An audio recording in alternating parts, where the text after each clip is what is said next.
He disappeared 20 years ago. They thought he was dead. Tonight, at his own daughter's wedding, the most feared man in American organized crime just took off his face. If this is your first time here, hit that like button, drop a comment with the city you're watching from. I want to see how far this story travels. Now settle in. This one's going to hurt before it gets better. The ballroom at the Meridian Grand smelled like old money and fresh flowers, which was the point. 312 guests had been seated for 40 minutes, and every one of them had been vetted.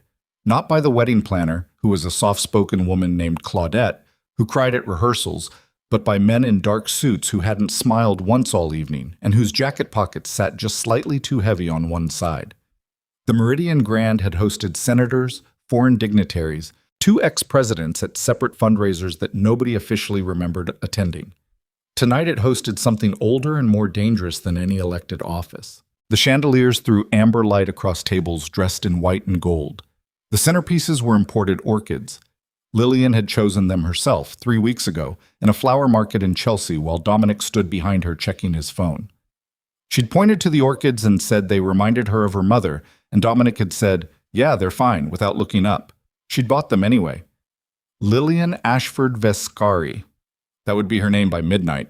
She stood now in the bridal suite on the 4th floor, her maid of honor pinning the final curl into place, and she looked at herself in the mirror the way you look at a stranger you're not sure you like.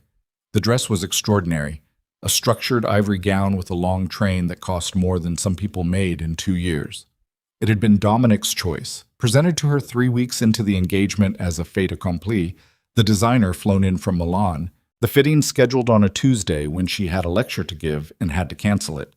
She wore it because it was beautiful, and because by then she understood, without anyone having said it plainly, that certain things in this life were not negotiations. She was 28. She had a master's degree in architectural history. She could identify a Baroque facade from 3 blocks away, and she could not, for the life of her, identify the moment she had started making herself smaller to fit through doors that Dominic held open. "You look perfect," her maid of honor, Kara, said. Lillian said, "I know." Neither of them said what they both felt. Downstairs, the room was filling with the specific electricity that gathers when power is concentrated in a single space. There were city council members who owed favors and federal judges who had received certain case files with certain photographs inside and had quietly made those photographs disappear. There were CEOs of construction companies that had broken ground on projects in neighborhoods that used to belong to other people. There were men who ran unions and men who laundered the money those unions generated, and men who then invested that laundered money in legitimate real estate ventures that generated returns that were reported to the IRS with total accuracy. The machine was elegant in the way all old machines are elegant, through repetition, through refinement, through the removal of every unnecessary part. At the center of the machine sat Vittorio Vescari, 71 years old, silk tie, silver hair, a face like something carved from a cliff. He sat at the head table and accepted handshakes with the measured warmth of a man who knew exactly what each handshake was worth. His wife, Elena, sat beside him in burgundy, still beautiful in the architectural way of women who have spent 50 years being watched and have made peace with it. They had built something. That was what Vittorio believed. That was the story he told himself every morning when he woke up and every night when he lay down. And that was the story he had told so many times, it had calcified into something he could no longer distinguish from truth. His son stood near the bar. Dominic Vescari was 34 years old and built like the kind of man who had decided early that the world would accommodate his dimensions or suffer the consequences. He was handsome in a way that photographs captured well and rooms picked up on immediately. There was a charge to him, an attention-gathering quality, the sense that something important was happening wherever he happened to be standing. He wore this like armor, and beneath the armor was something that moved quickly and struck without warning and had never once been made to apologize for the damage it left. He was drinking his 3rd scotch of the evening and talking to Marco Ianetti, his oldest friend and his head of security, and he was not unhappy. The room was full of people who feared and respected him. His bride was beautiful and contained and would belong to him completely in a matter of hours, and the life he had been promised since childhood was tonight becoming concrete and permanent. He had earned this. He believed that completely. Marco said something that made him laugh, a short, hard laugh, that a few nearby guests noticed and looked away from. And then Dominic set his glass down and straightened his jacket and said he needed to take a walk. He went through the service corridor behind the kitchen, a habit from childhood, always knowing the back way out of every room. He was alone for 4 minutes, just walking, burning off the restless energy that always gathered in him before something significant. He was not nervous.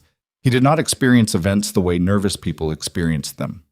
He experienced them as objectives either achieved or not yet achieved, and tonight the objective was clear and the timeline was fixed, and there was nothing standing between him and the completion of it. He pulled out his phone. There was a message from a number he didn't recognize. No text, just an image file. He opened it. For a moment, he simply looked at it.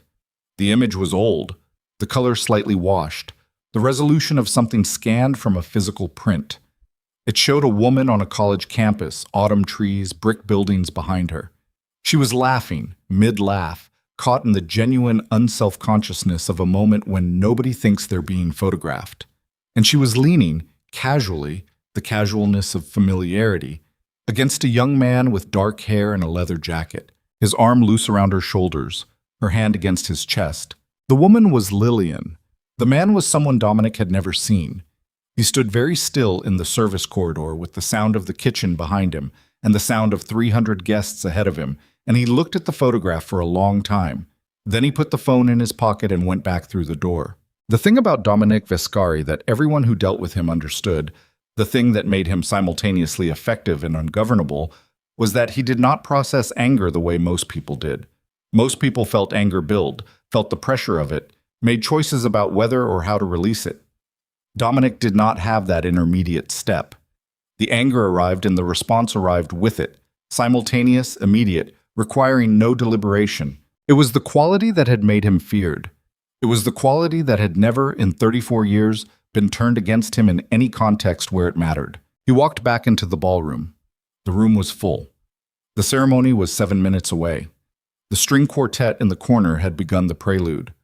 Claudette, the wedding planner, was moving toward the bridal suite entrance to signal the beginning of the processional. Dominic walked directly to the stage. There was a microphone stand at the front, not the ceremony microphone, which was set further back, but the one that had been used for the cocktail hour welcome remarks. He picked it up. The sound system was still live. His voice, when he spoke, filled the room with a quality that was not quite anger and not quite calm, but something between them, something very controlled and very specific. I need everyone's attention. The room went quiet in the way rooms go quiet when the person holding the microphone has a particular kind of authority. Conversation stopped mid-sentence. The string quartet dropped off one instrument at a time until it was silent. Before we begin, Dominic said, I want to bring my fiancée out here for a moment. Claudette, standing near the bridal suite, looked confused and then very still. Marco, at the back of the room, shifted his weight and said nothing. Vittorio watched his son from the head table. His face did not change. Lillian came through the side door with Kara at her elbow, her face already carrying the beginning of something wrong. She could feel it the way you feel weather, the pressure change before the storm arrives. She walked toward the stage because Dominic was looking at her with an expression she had seen before, once, 6 months ago, when a subordinate of his had made an error in a transaction and Dominic had addressed it in a conference room. She had only witnessed the end of that meeting. She had told herself it was business. She had told herself a lot of things. She reached the stage. He was above her on the low platform, and he reached down and took her wrist. Not her hand, her wrist, and pulled her up. He held up his phone. The photograph filled the screen. Who is he? It wasn't a question. The grammatical structure of a question was simply unavailable to him in this state. Lillian looked at the photograph. Something in her face changed. Not guilt, but recognition. And beneath the recognition, a very particular kind of exhaustion. That's James Whitmore, she said. We were in the same architecture program. We studied together for 2 years. Dom, you're leaning on him. Dom, this was 6 years ago. He was my friend. You never mentioned him. I never mentioned 30 people from graduate school. Dominic, this is our wedding. There are 300 people. He hit her, not a punch. An open hand, his palm connecting with her left cheek, the crack of it sharp and flat and carrying in the high-ceilinged room the way a sound will carry in a space designed for acoustics. Lillian didn't fall. She took a step back, found her footing. Her hand went to her face, not covering it, just touching, the instinctive press of fingers to the place where the pain was arriving. Her eyes were clear. She was not crying. She was standing very still, and something that had been alive in her face was now perfectly, utterly absent. The room was silent. 312 people, and not one sound except the residual hum of the sound system and the distant noise of the city 20 floors below. Kara made a sound, half a word, not a complete one. Marco, at the back, had his hand on his jacket and was not moving. Vittorio Vescari, at the head table, looked at his son with an expression that the people near him could not read and would think about later. And then, from a table in the middle of the room, a man stood up. He was not remarkable to look at. 60 years old, or thereabouts. Medium height, slightly built, with the posture of a man who had spent decades in institutional chairs. Classroom chairs, specifically, the kind that give teachers lower back problems. He was wearing a suit that was correct for the occasion, but not expensive. The kind of suit a man buys once and wears to every formal event. His hair was gray and his face was kind and forgettable. The face of a man you would describe afterward as quiet, as ordinary, as the sort of person who brings homemade cookies to school fundraisers. He was Lillian's father. Arthur Hale had been seated at table 9. He had a glass of water in front of him because he didn't drink, and he had spent the cocktail hour talking to a retired schoolteacher from Queens who he had apparently met at a community garden, and several guests had noted him as a pleasant, self-effacing man who seemed mildly overwhelmed by the scale of the evening. He had hugged Lillian when she came downstairs before the ceremony and called her his heart, and she had called him Dad, and Kara had thought, quietly, that he was the most decent man in the room by a considerable margin. He walked through the tables. People moved for him, not because they recognized him or feared him, but because something in his movement had changed. The man who had been navigating the cocktail hour with a mild smile was walking now with a directness that had no social grace in it at all. He walked like something with a specific destination and no interest in the terrain between here and there. He stepped up onto the stage.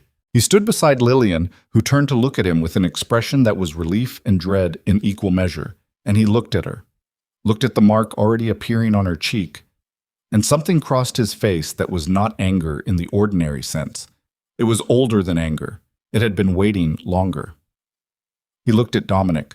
Dominic looked back at him with the particular contempt that men like Dominic reserve for men who have never been dangerous, the contempt of a wolf for something that cannot bite back. "Old man," Dominic said, "get off my stage." Arthur Hale reached up and touched his own face. He pressed his fingers along the line of his jaw, just below the ear, and he pulled. The thing that happened next would be described differently by everyone who witnessed it, because what people saw was not something their brains had any ready category for. What they saw was a face, the kind, forgettable face of a retired schoolteacher, separate from the face beneath it. Not a simple peel, not dramatic in the theatrical way, but with the methodical precision of something that had been applied by professionals and maintained for years. Prosthetic architecture. The nose, slightly broadened. The jaw, subtly widened.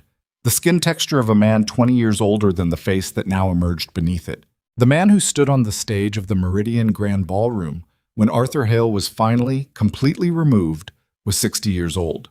He was not medium height. He had been wearing something in his shoes. Without it, he stood 2 inches taller. His face was angular, defined, with eyes that were a very specific shade of gray that people in this room, the people who were old enough and connected enough, would have certain photographs of somewhere in filing cabinets or digital folders labeled with names that were themselves labeled with words like classified or cold file or presumed deceased. The room did not go more silent, because it was already completely silent. But something changed. The quality of the silence changed.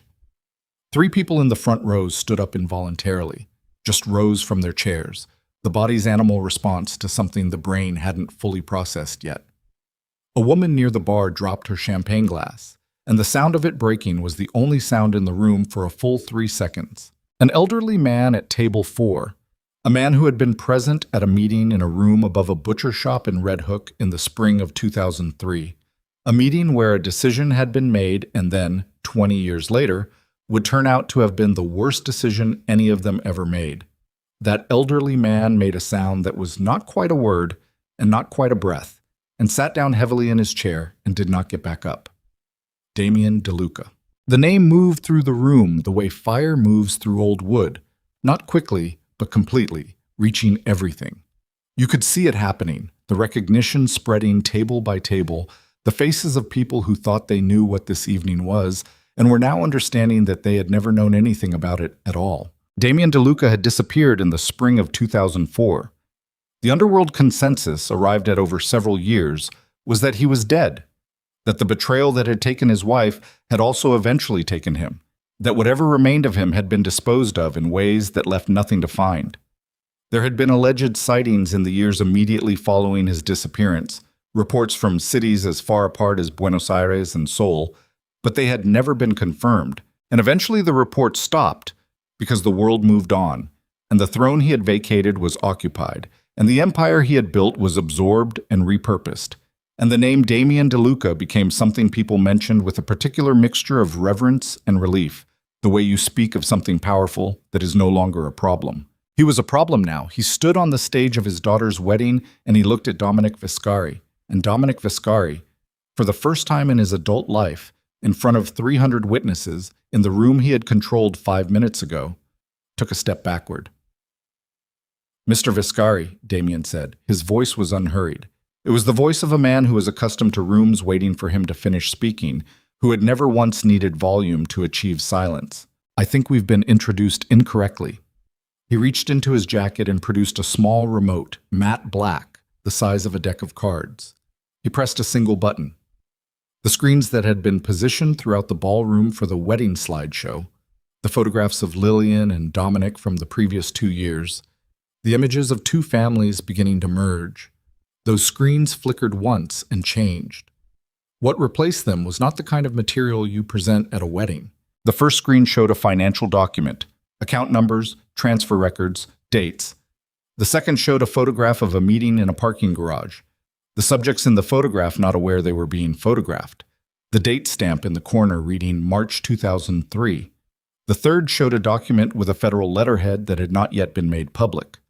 The fourth showed a photograph that was older than the others, taken outside a house in Connecticut, and the woman in it, standing at the mailbox, not posing, just checking the mail on an ordinary Tuesday, was the woman that Lillian had been told died in a car accident when Lillian was 8 years old.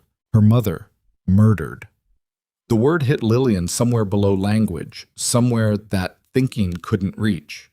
She looked at the screen and then at her father's face, and her father was still looking at Dominic.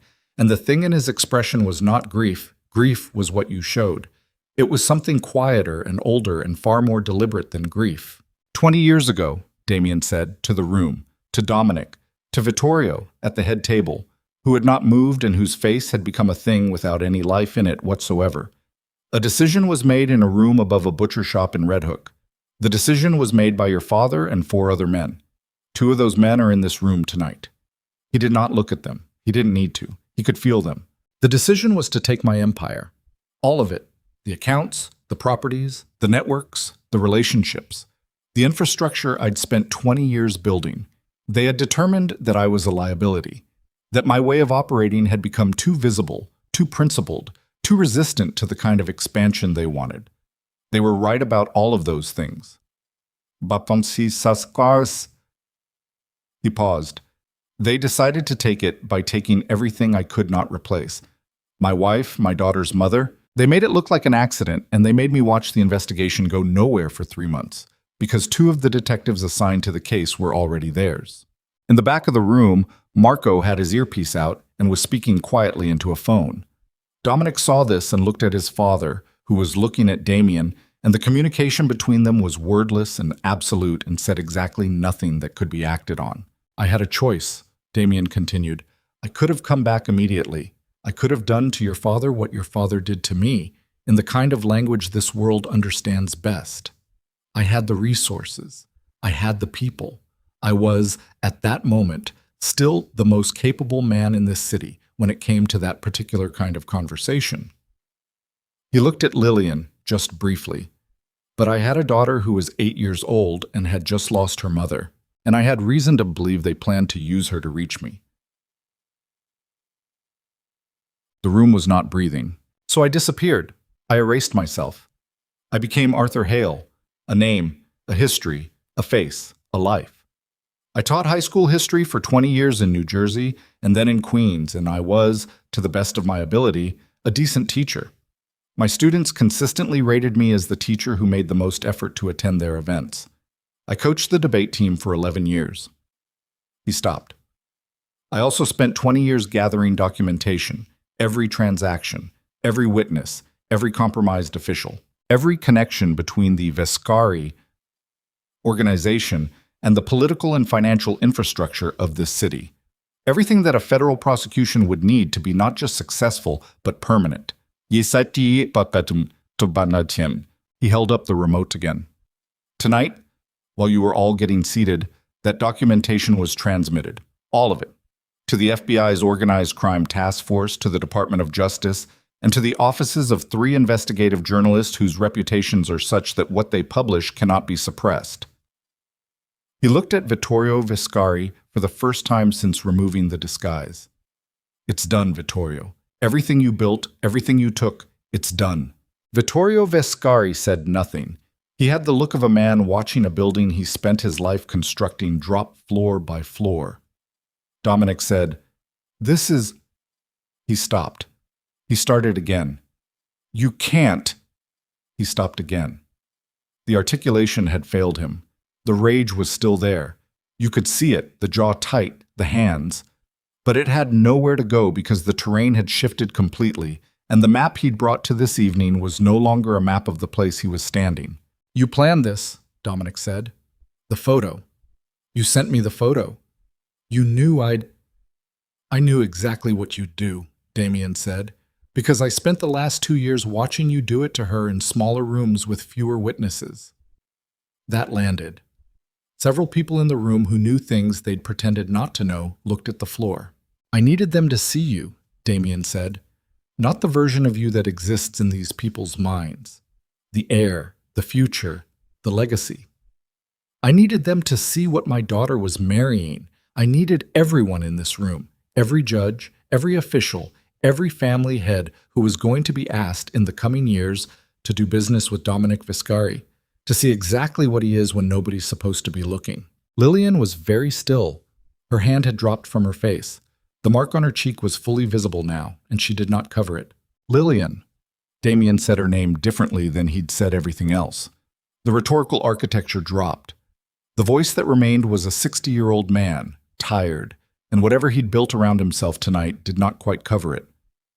"I'm sorry for all of it, for letting you walk into this room tonight not knowing, for everything I had to keep from you to keep you safe, for the 20 years of pretending to be something smaller than what I am." She looked at him for a long time. "Who is my mother?" she said. Her voice was almost nothing. "Her name was Rosario," he said. "She was smarter than me, and she laughed too loud, and she read 3 books at a time, and she made your nursery herself, built the crib with her own hands, because she said she wanted you to sleep in something that nobody had touched but her. She was 31 years old." He paused. "She would have been incredibly angry that I let you grow up not knowing any of that." Lillian said, "Okay," and then said nothing else. The main doors at the back of the ballroom opened. The men who came through were not catering staff, though several of them were dressed that way. The identification they produced for the head of Meridian Grand Security was federal. There were 12 of them initially, and then more coming in through the service entrance. And their presence in the room produced the specific organized chaos of a procedure that had been rehearsed. People being asked to remain seated, agents moving to specific tables, names being called with the patience of people who have already decided how the evening ends. Vittorio Vescari stood. He straightened his jacket. He looked at Damien DeLuca across the ballroom and said, in Italian, something that 3 people in the room understood, and that one of those people would later translate as, "You should have died when we gave you the chance." Damien looked back at him without expression and said, in the same language, "You should have made sure I did." Then federal agents were at Vittorio's side, and the conversation was over. Dominic did not go quietly. He did not make it 5 steps before Marco was in his way. Marco, who had been on the phone for 4 minutes and had not been calling for backup, who had been, it turned out, one of Damien DeLuca's people, for considerably longer than he had been Dominic's. The restraint was professional and fast, and Dominic's voice, when he found it, was not the controlled voice he'd used at the microphone. It was something raw and unfinished and genuinely lost. The voice of a man discovering that the story he'd always been the protagonist of was not, and had never been, about him at all. Lillian watched it happen. She had moved to the edge of the stage and she stood there in her extraordinary dress, the train pooling around her feet, one hand holding the fabric so she didn't trip. Her face was composed, but her eyes were doing something complicated that Kara, standing 2 feet away from her, couldn't name. Damien came and stood beside her. He did not touch her. He stood close enough that she could have reached for his hand if she'd wanted to. She didn't. Not yet. "There's more," he said quietly. "There are things I need to tell you that aren't finished." "I know," she said. "The people who funded the Vescari organization, the ones above Vittorio, they're not in this room." Lillian turned to look at him. "They know what happened tonight," he said. "They've been watching it. And what I did here only solved part of the problem. The rest of it is—" His phone buzzed. He looked at it. Something in his face changed. Not the diplomatic composure of the reveal, not the careful control of the speech. Something underneath all of that, something that had stayed locked for a long time.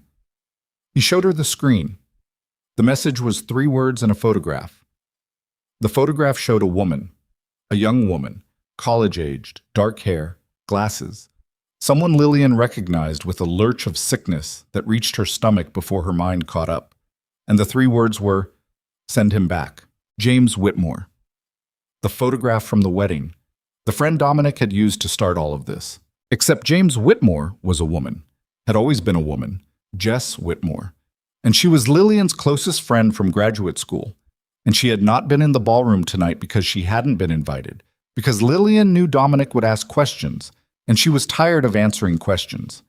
And right now, Jess Whitmore was not in her apartment in Brooklyn because whoever had sent this message had her, and they were not asking for something abstract. They were asking for Damien DeLuca. They were asking the most dangerous man in the room to surrender himself to the people he'd just spent 20 years building a case against. And they had his daughter's best friend to make the question feel less like a question. Damien looked at Lillian. Lillian looked at the phone.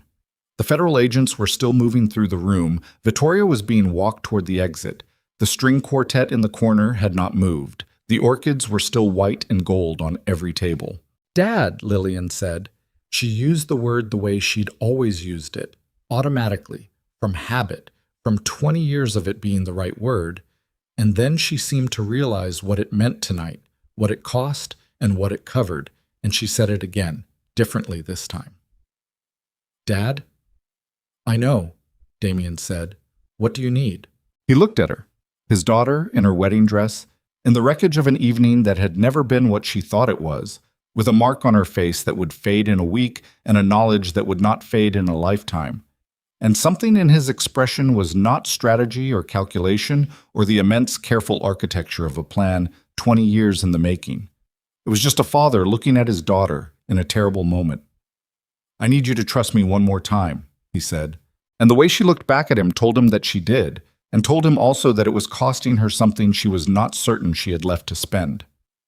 Outside the Meridian Grand, the city moved around them the way cities move. Indifferent, continuous, enormous, and impersonal.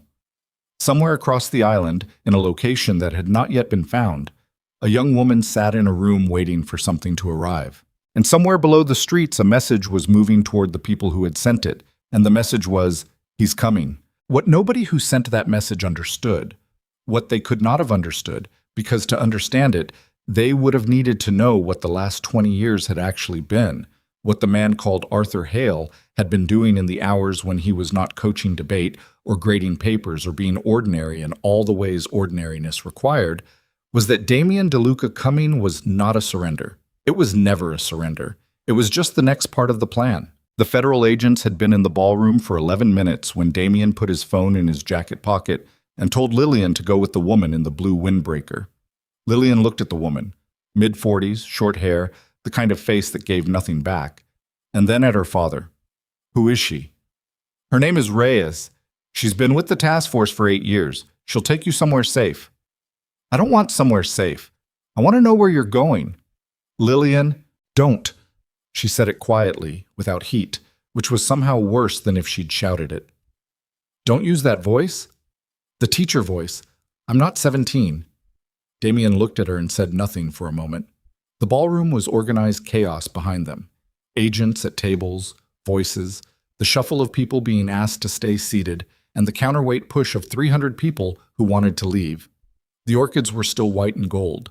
Somebody had turned off the screens. I'm going to find Jess, he said. I know that. I want to come. No. She's my friend. Which is exactly why you're not coming. He looked at her directly, without the performance of anything, just looked at her the way he probably hadn't looked at her since she was small enough for him to carry. They took her to move me. If you're with me, they have two of you. Do you understand? She understood. She didn't say so. Agent Reyes touched her elbow. Not a grip, just contact, the opening bid of a negotiation. Lillian looked at the hand on her arm and then at her father's face, and she said, if something happens to her, nothing's going to happen to her. That's not a promise you can make. No, he said, it's not. That was the right answer. She knew it was the right answer. She went with Reyes. Damien watched her go until she was through the service exit, and then he turned and found Marco waiting 3 steps behind him, hands at his sides, already recalibrated to whatever this next part was. The message, Damien said, trace it. Working on it? The number's spoofed, but the metadata's not clean. Whoever sent it was in a hurry. They always are when the plan changes faster than they expected. He started moving, back through the service corridor, away from the ballroom and the agents and the wreckage of the evening. How many do we have outside? 4. Rourke's got the car. Vincent and the Castillo brothers are on the perimeter. That's not enough if it's syndicate. No, Marco said. It's not. They moved through the corridor in silence for a moment. The kitchen noise on their left, the muffled sounds of the ballroom operation coming apart behind them, the service elevator at the end of the hall. 20 years, Marco said. It wasn't an accusation. It wasn't a question. It was just the word of a man processing arithmetic. 18 for you, Damien said. You were 19 when I found you. I was 19 and I was moving product in Sunset Park, and you pulled me off a corner because you said I was wasting a functional brain. You were. I thought you were dead for 4 of those years. I know. That was a rough 4 years. Damien looked at him sideways. You knew I wasn't. I thought you weren't. That's different. Marco hit the elevator button. She looked at you like she'd never seen you before. She hadn't. She also looked like she was going to hold it together. She's going to hold it together, Damien said. She gets that from her mother. The elevator opened. They got in. The doors closed on the sounds of the Meridian Grand dismantling itself behind them. The car was a black SUV, nothing remarkable, parked in the loading bay on the building's north side. Rourke, 48, former military, a man who communicated primarily through positioning and stillness, was behind the wheel and already had an address on the navigation system when Damien opened the door. That's a guess? Rourke said. Based on the cell ping Marco's people pulled before the number went dark. Industrial district. Greenpoint, near the water. How confident? 60%. That's not confidence. That's a coin flip with slightly better odds. It's what we have. Damien got in. Marco got in. The SUV pulled out of the loading bay and into the current of the city. Damien looked at his phone. The 3-word message was still on the screen. Send him back. The photograph of Jess was clear and close. She was sitting, her hands in her lap, her glasses slightly crooked, looking at something off-frame with an expression that was not terror, but was the thing that comes before terror when you are still trying to convince yourself that you have not fully understood the situation yet. He knew that expression. He had worn it once, on a night 20 years ago, standing in a hospital corridor, being told that his wife had not survived the accident that was not an accident, and there was a period of approximately 4 minutes during which he had still been telling himself that he had not fully understood the situation, that there was some error, that the language being used was imprecise, and when it was clarified, the outcome would be different.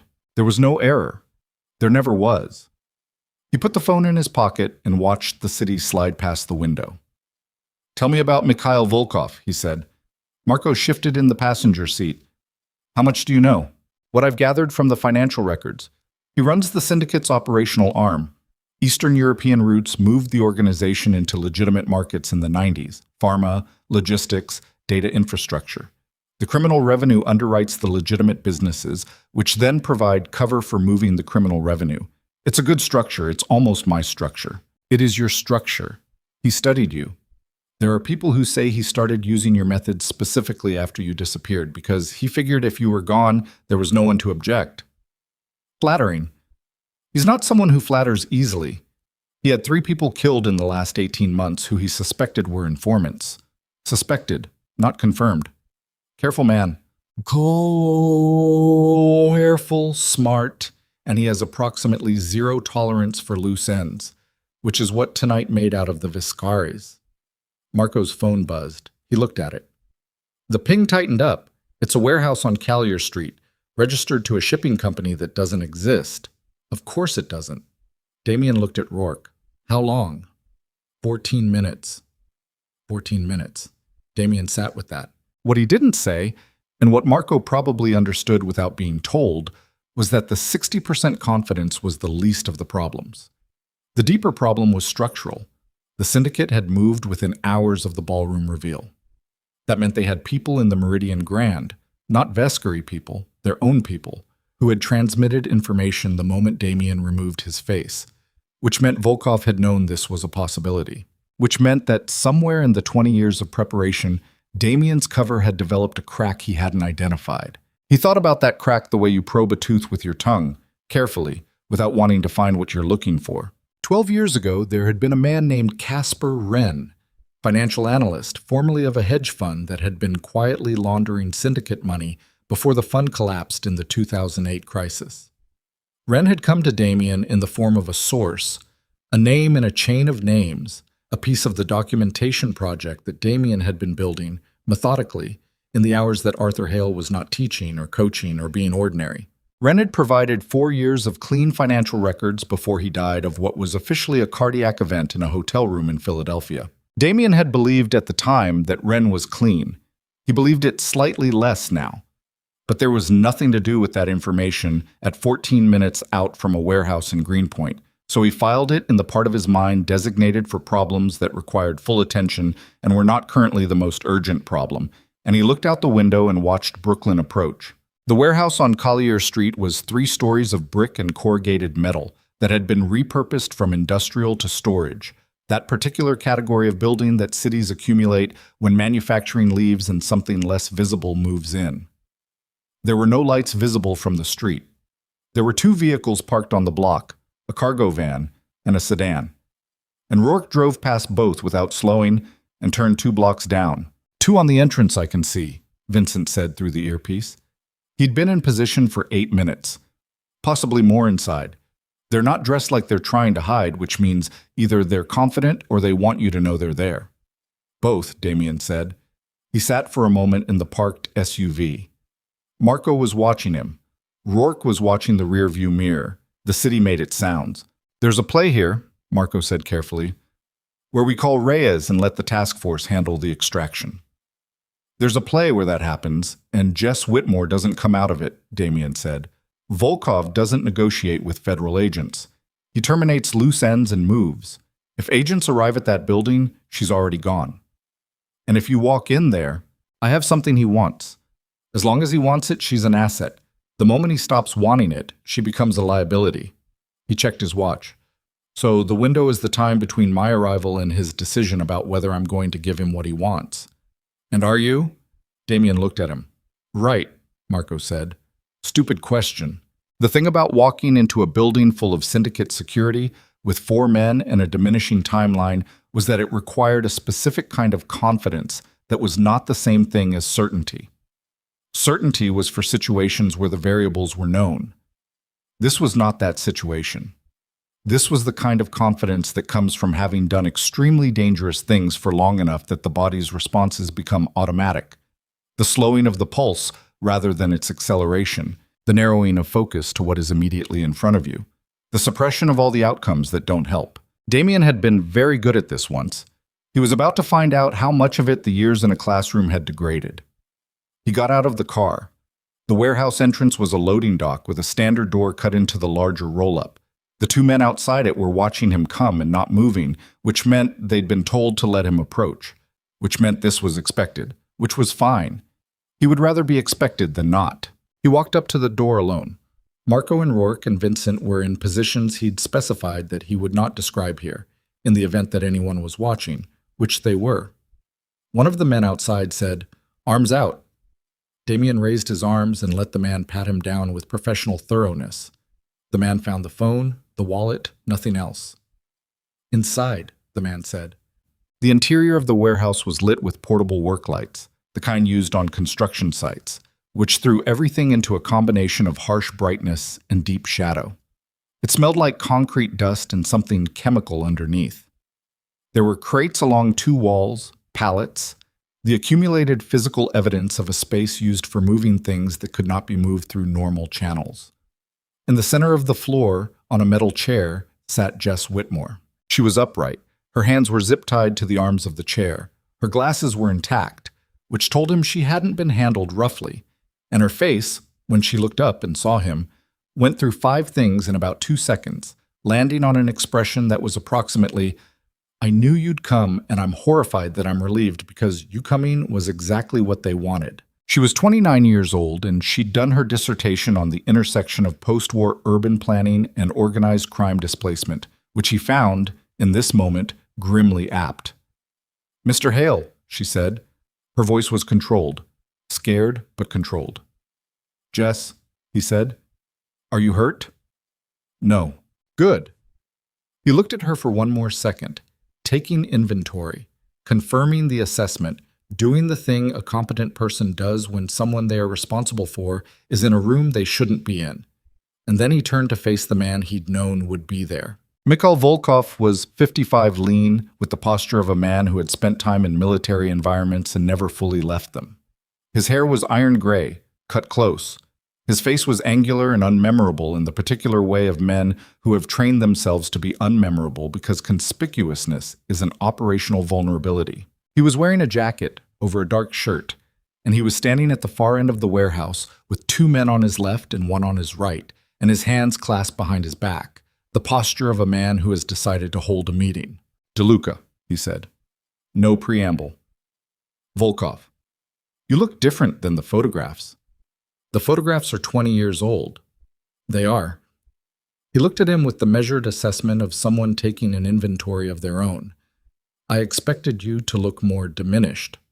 "I taught high school for 20 years. It's either diminishing or hardening." It went the second way. Volkov didn't smile. Men like Volkov didn't smile at things that weren't funny to them, and this wasn't funny to him. "I'll be direct," he said. "Please, what you transmitted tonight is damaging. The financial records specifically, they expose networks we've spent a decade integrating into legitimate infrastructure. Reversing that exposure is not simple. The political and legal consequences will take time to manage." He said all of this with the flat effect of a man describing a logistics problem, which is what it was, to him. "What I want from you is the source. The source, the code, the master access. The documentation exists in a system that you control. The copies transmitted tonight are static. They will do damage, but the damage is limited to what those copies contain. What I want is the key to the system itself, the ability to determine what else is in it, what else might emerge." Damien looked at him. "And in exchange," Volkov looked at Jess, "she goes home." "That's thin. It's what I'm offering. You're offering me the girl for the key to everything. That's not a trade, that's a joke with a bad ending." "What would you prefer?" "I'd prefer you to think carefully about the position you're currently in," Damien said. "You came here tonight in a hurry because my timeline moved faster than yours. That means you didn't have time to prepare properly. That means the men in this room are good, but they're not optimal. That means the situation, from your perspective, has more variables than you'd like. I have 10 men in this building. I know. I counted 4 on the way in, and I estimated 6 more from the vehicle configurations outside. 10 is correct. It's also not as comfortable a number as it sounds when 3 of yours are mine." Volkov's face didn't change, but something shifted in the way he was holding himself. A fractional adjustment, barely visible. He looked at the men beside him. Then he looked back at Damien. "That's a bluff," he said. Is it? One of the men on Volkov's left, the one standing closest to him, who had been in position since before Damien entered, took 2 steps sideways away from Volkov and put his hand inside his jacket and said nothing. It was Vincent. Volkov looked at him. Then he looked at Damien. Something moved across his face that was not quite anger and not quite anything else that had a name. It was the specific expression of a man who has just understood that the ground beneath him is different from the ground he surveyed. 3 of 10, Damien said, which leaves you with 7 in a building where the people on your side don't know who the people on their side are. That's uncomfortable arithmetic. The silence in the warehouse was the kind that has weight. The work lights hummed. Somewhere in the building's infrastructure, something dripped. Then Volkov said quietly to the man beside him, "Get the phone." It happened fast. The man moved toward Damien, and Damien moved to meet him, not away, which was the thing most people got wrong in their projections of how he would respond. The man was younger and faster and had 60 pounds on him, but Damien had spent 20 years in the quiet hours, before school, after school, in the training space in the basement of the house in Queens, where Arthur Hale lived, maintaining the specific capability that nobody in his ordinary life knew he maintained, because the rule he had set himself was that if this day ever came, he would not be diminished. He was not diminished. The exchange lasted 11 seconds and ended with the man on the floor and Damien standing with the same posture he'd had before, breathing slightly elevated, jacket still buttoned. He looked at Volkov. The 6 remaining syndicate men had weapons visible now. Vincent had his weapon visible. The Castillo brothers had come in through the north entrance and were visible at the edge of the work lights. Marco was somewhere that Damien knew, and Volkov did not. "Here's what's going to happen," Damien said. "The girl goes, right now, through the south door with Rourke, who is outside it. You and I are going to continue this conversation without her in the room, because what I have to say to you is not something she needs to hear." Volkov looked at him for a long moment. "And if I say no?" "Then Marco shoots out the work lights, and we have this conversation in the dark, and the arithmetic gets worse for you from there." Another silence, this one shorter. Volkov looked at Jess. "Get her out." One of his men cut the zip ties. Jess stood. Her legs were unsteady for a moment, 3 hours of sitting in a stress position, and then she found her footing and looked at Damien with an expression that was asking a question he didn't have time to answer. "Go with Rourke," he said. "He'll take you to Lillian." "Lillian's He's fine. Go." Jess went. The south door closed behind her, and now the room was different. The hostage variable removed, the calculation simplified down to its essential components.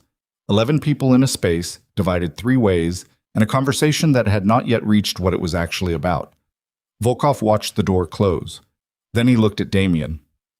"The database," he said. "The database is already in the hands of people who can use it," Damien said.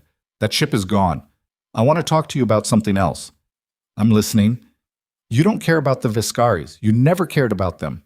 They were infrastructure, a domestic operation you could fund and use and discard when the cost-benefit shifted. Tonight the cost-benefit shifted, so they're finished, and you've already moved on. That's not what concerns me." "Then what concerns you?"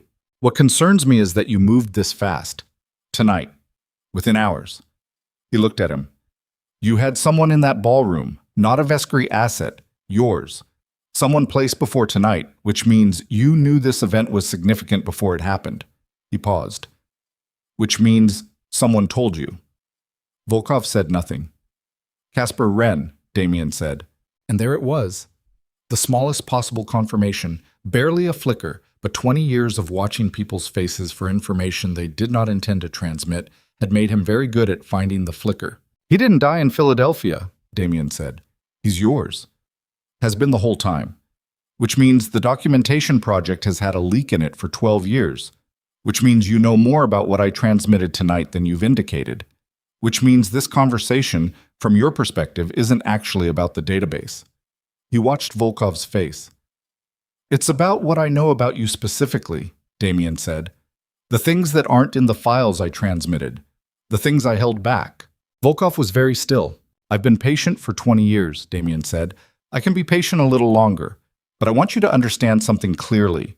Whatever you're planning next, whatever move you think you have, Lillian is not part of it. My daughter is not leverage. She is not a target. She is not a name on a list or a face in a photograph or a variable in your arithmetic. If she becomes any of those things, what I held back goes out. Everything. All of it. To everyone. He took one step closer. I want to hear you say you understand. Sarshi. The warehouse hummed. The lights threw shadows. Volkov said, I understand. Good. But DeLuca. He stopped. He looked at him with something that was almost respect. There are people above me. People for whom this conversation is irrelevant. People who will not receive your message about your daughter and be moved by it. I know about those people. Then you know that I am not your primary problem. Damien looked at him for a long time. No, he said finally. You're not. His phone buzzed. He looked at it without breaking eye contact with Volkov first, and then he looked down. It was a message from a number he recognized, a contact labeled simply CR, which was the designation he had used for Casper Wren for 12 years, and the message contained a single photograph and 4 words. The photograph was of Crimson Bridge. The 4 words were, tomorrow night, come alone. Damien looked at the photograph for a moment. The bridge in the image was lit against the dark water, industrial and severe. The kind of structure that exists in a city not for beauty, but for function, that people cross without looking at. He had walked across it once, years ago, during the period he still thought of as the middle years, not early enough to be raw with grief, not late enough to have reached anything like resolution. And he had stood at the railing and looked at the water below and thought about what he was doing and decided to keep doing it. He put the phone in his pocket. He looked at Volkov. We're done here. For tonight, Volkov said. We'll see. He walked toward the north entrance. Vincent fell in beside him. Marco materialized from the shadows near the east wall.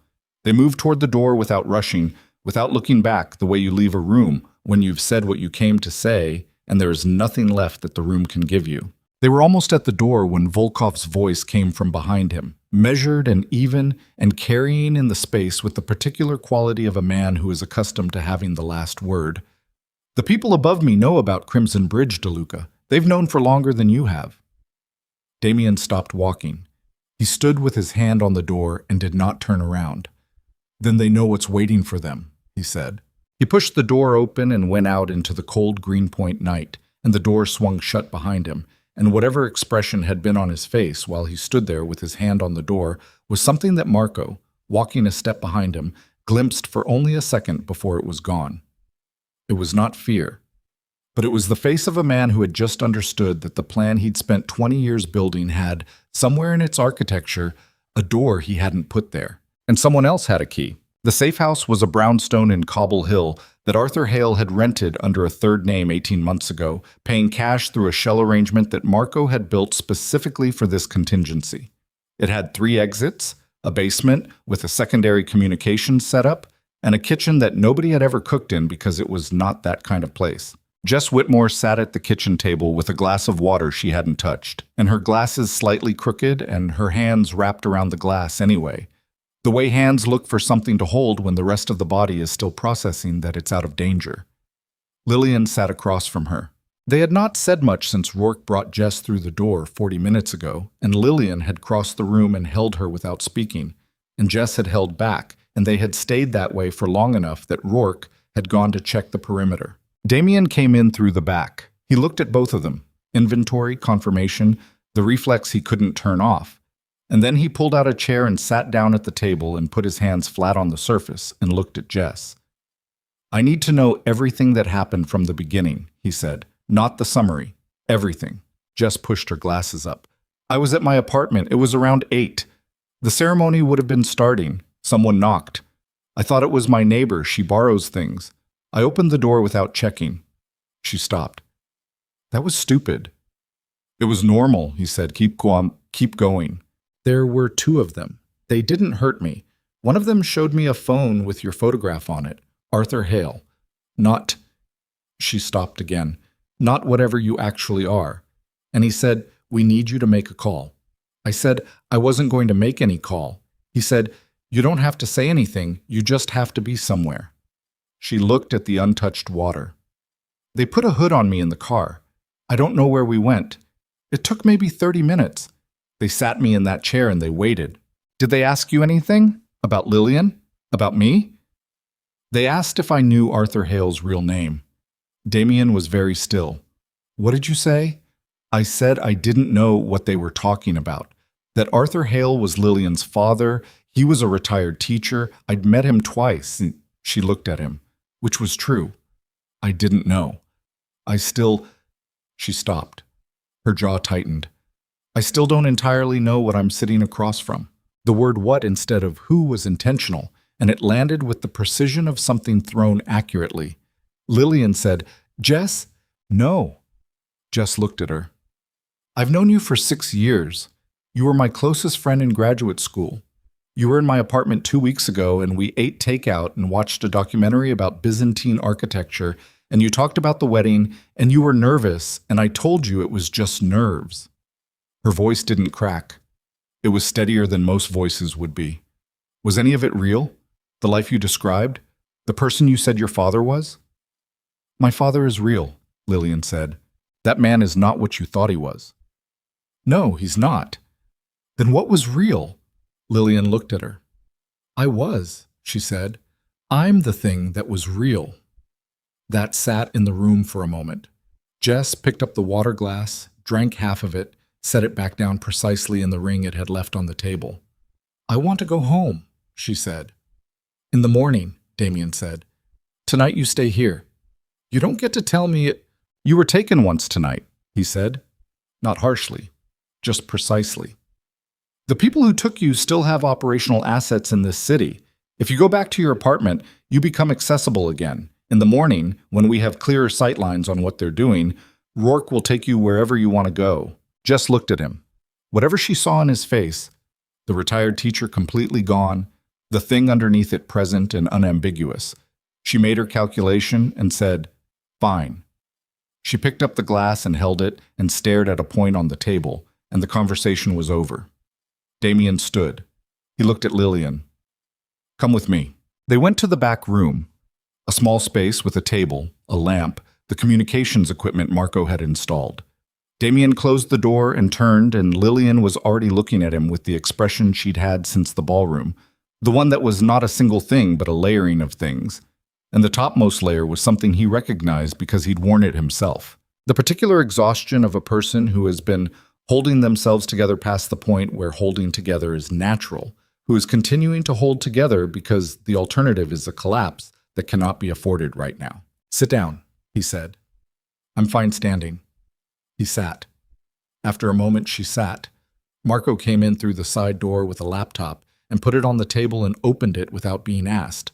On the screen was a financial interface, the back end of the transmission system Damien had built, the architecture of 20 years of documentation. Walk me through the Wren problem, Marco said. Damien looked at the screen. Casper Wren has been a syndicate asset for at minimum 12 years, which means everything he provided to the documentation project was controlled. They let him give me enough to make the project feel viable, enough to keep me building, keep me invested. What they gave me was real enough to be verifiable, real enough to be transmissible tonight. But it was curated. Curated how? The financial records I transmitted tonight exposed the Vescaris and their domestic network, which is significant. But the syndicate's core infrastructure, the accounts that actually move the real money, the relationships that matter at the international level, those are not in what I transmitted.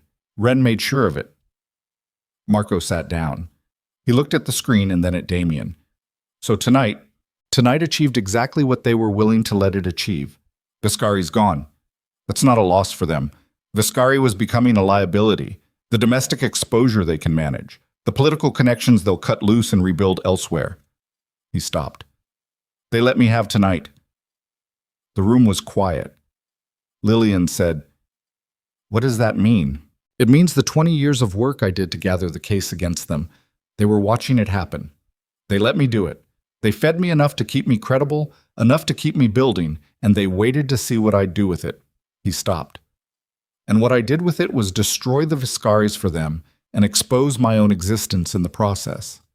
He said it without inflection. The analysis delivered clean, The way you report a result you don't like because the result is what it is. Lillian looked at him. So the trap worked, just not the way I intended. Marco was very quiet for a moment. Then he said, Crimson Bridge. Crimson Bridge? They set the meeting, not you. The message came from Ren's number, which means they have Ren, or they have his equipment, or he gave them the access willingly. Whichever it is, the invitation to Crimson Bridge is theirs. They want me at a specific location, at a specific time, alone. He looked at Marco. Which is not a negotiation, that's a termination.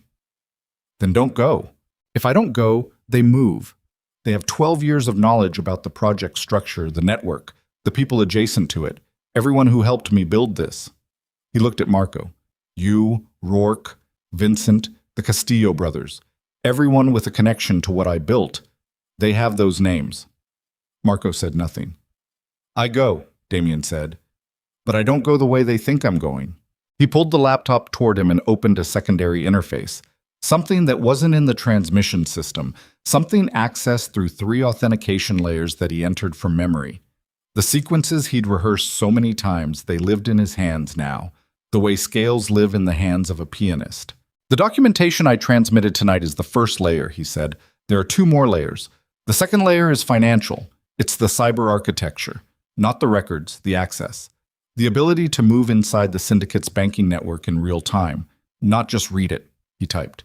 I've had this built and waiting for 3 years. I didn't deploy it tonight because deploying it tonight would have told them what I had. And now, Marco said, now they think I've played my hand. They think Ren's access gave them a complete picture of what I had.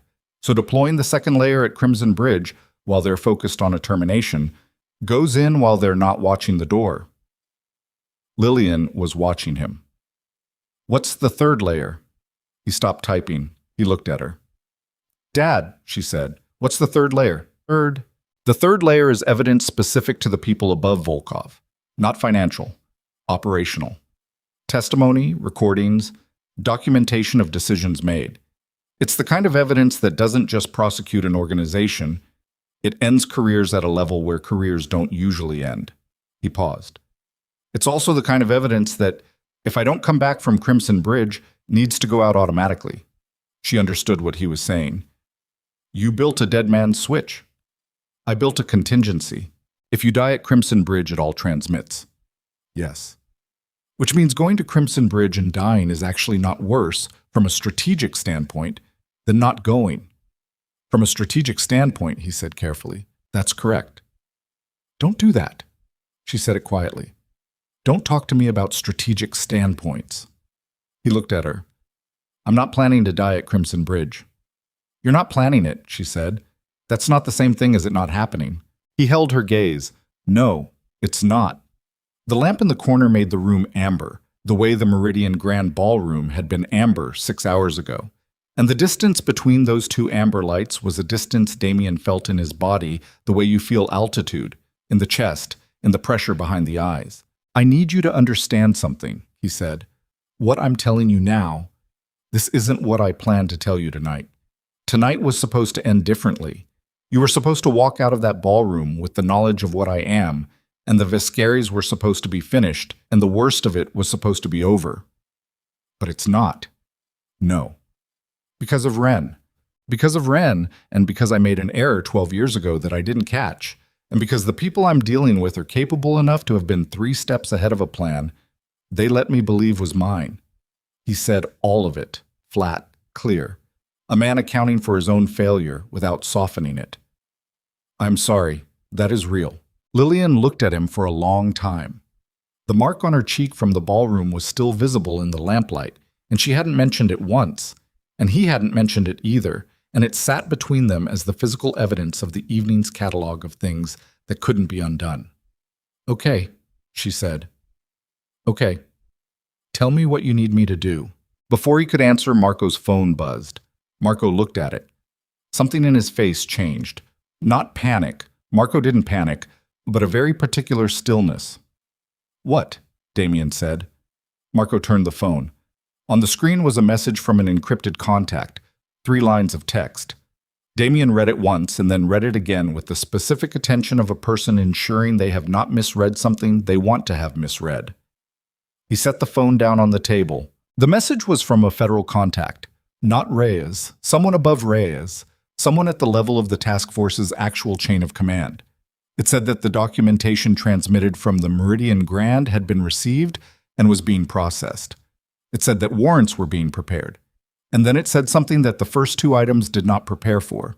It said that 3 of the federal agents present at the Meridian Grand tonight had been identified as syndicate assets, and that 2 of those 3 agents had been assigned earlier in the evening to Lillian's protective detail.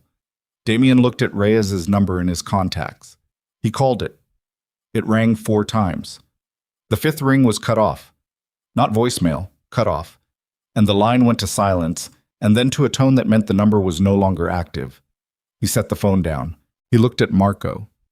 Marco's face said what Damien's face was saying without either of them speaking it. Reyes was either compromised or she was gone, and neither option was recoverable in the next 5 minutes. And what it meant for the broader federal partnership, the task force, the transmission, the prosecutorial framework that was supposed to be the foundation of everything that came after tonight, was something that required assessment he did not currently have time to perform. Lillian had seen his face. "Tell me," she said. "The task force has been penetrated," he said. She was quiet. "Some of what I transmitted tonight may be in their hands already, not the FBI's, the syndicates." "How much?" "I don't know yet." She put her hands flat on the table, a gesture that mirrored his from earlier, and she breathed once through her nose, and then she said, "What does that do to your plan?" "It compromises the prosecutorial layer. The financial cyber attack at Crimson Bridge still works independently. The dead man's switch still works independently.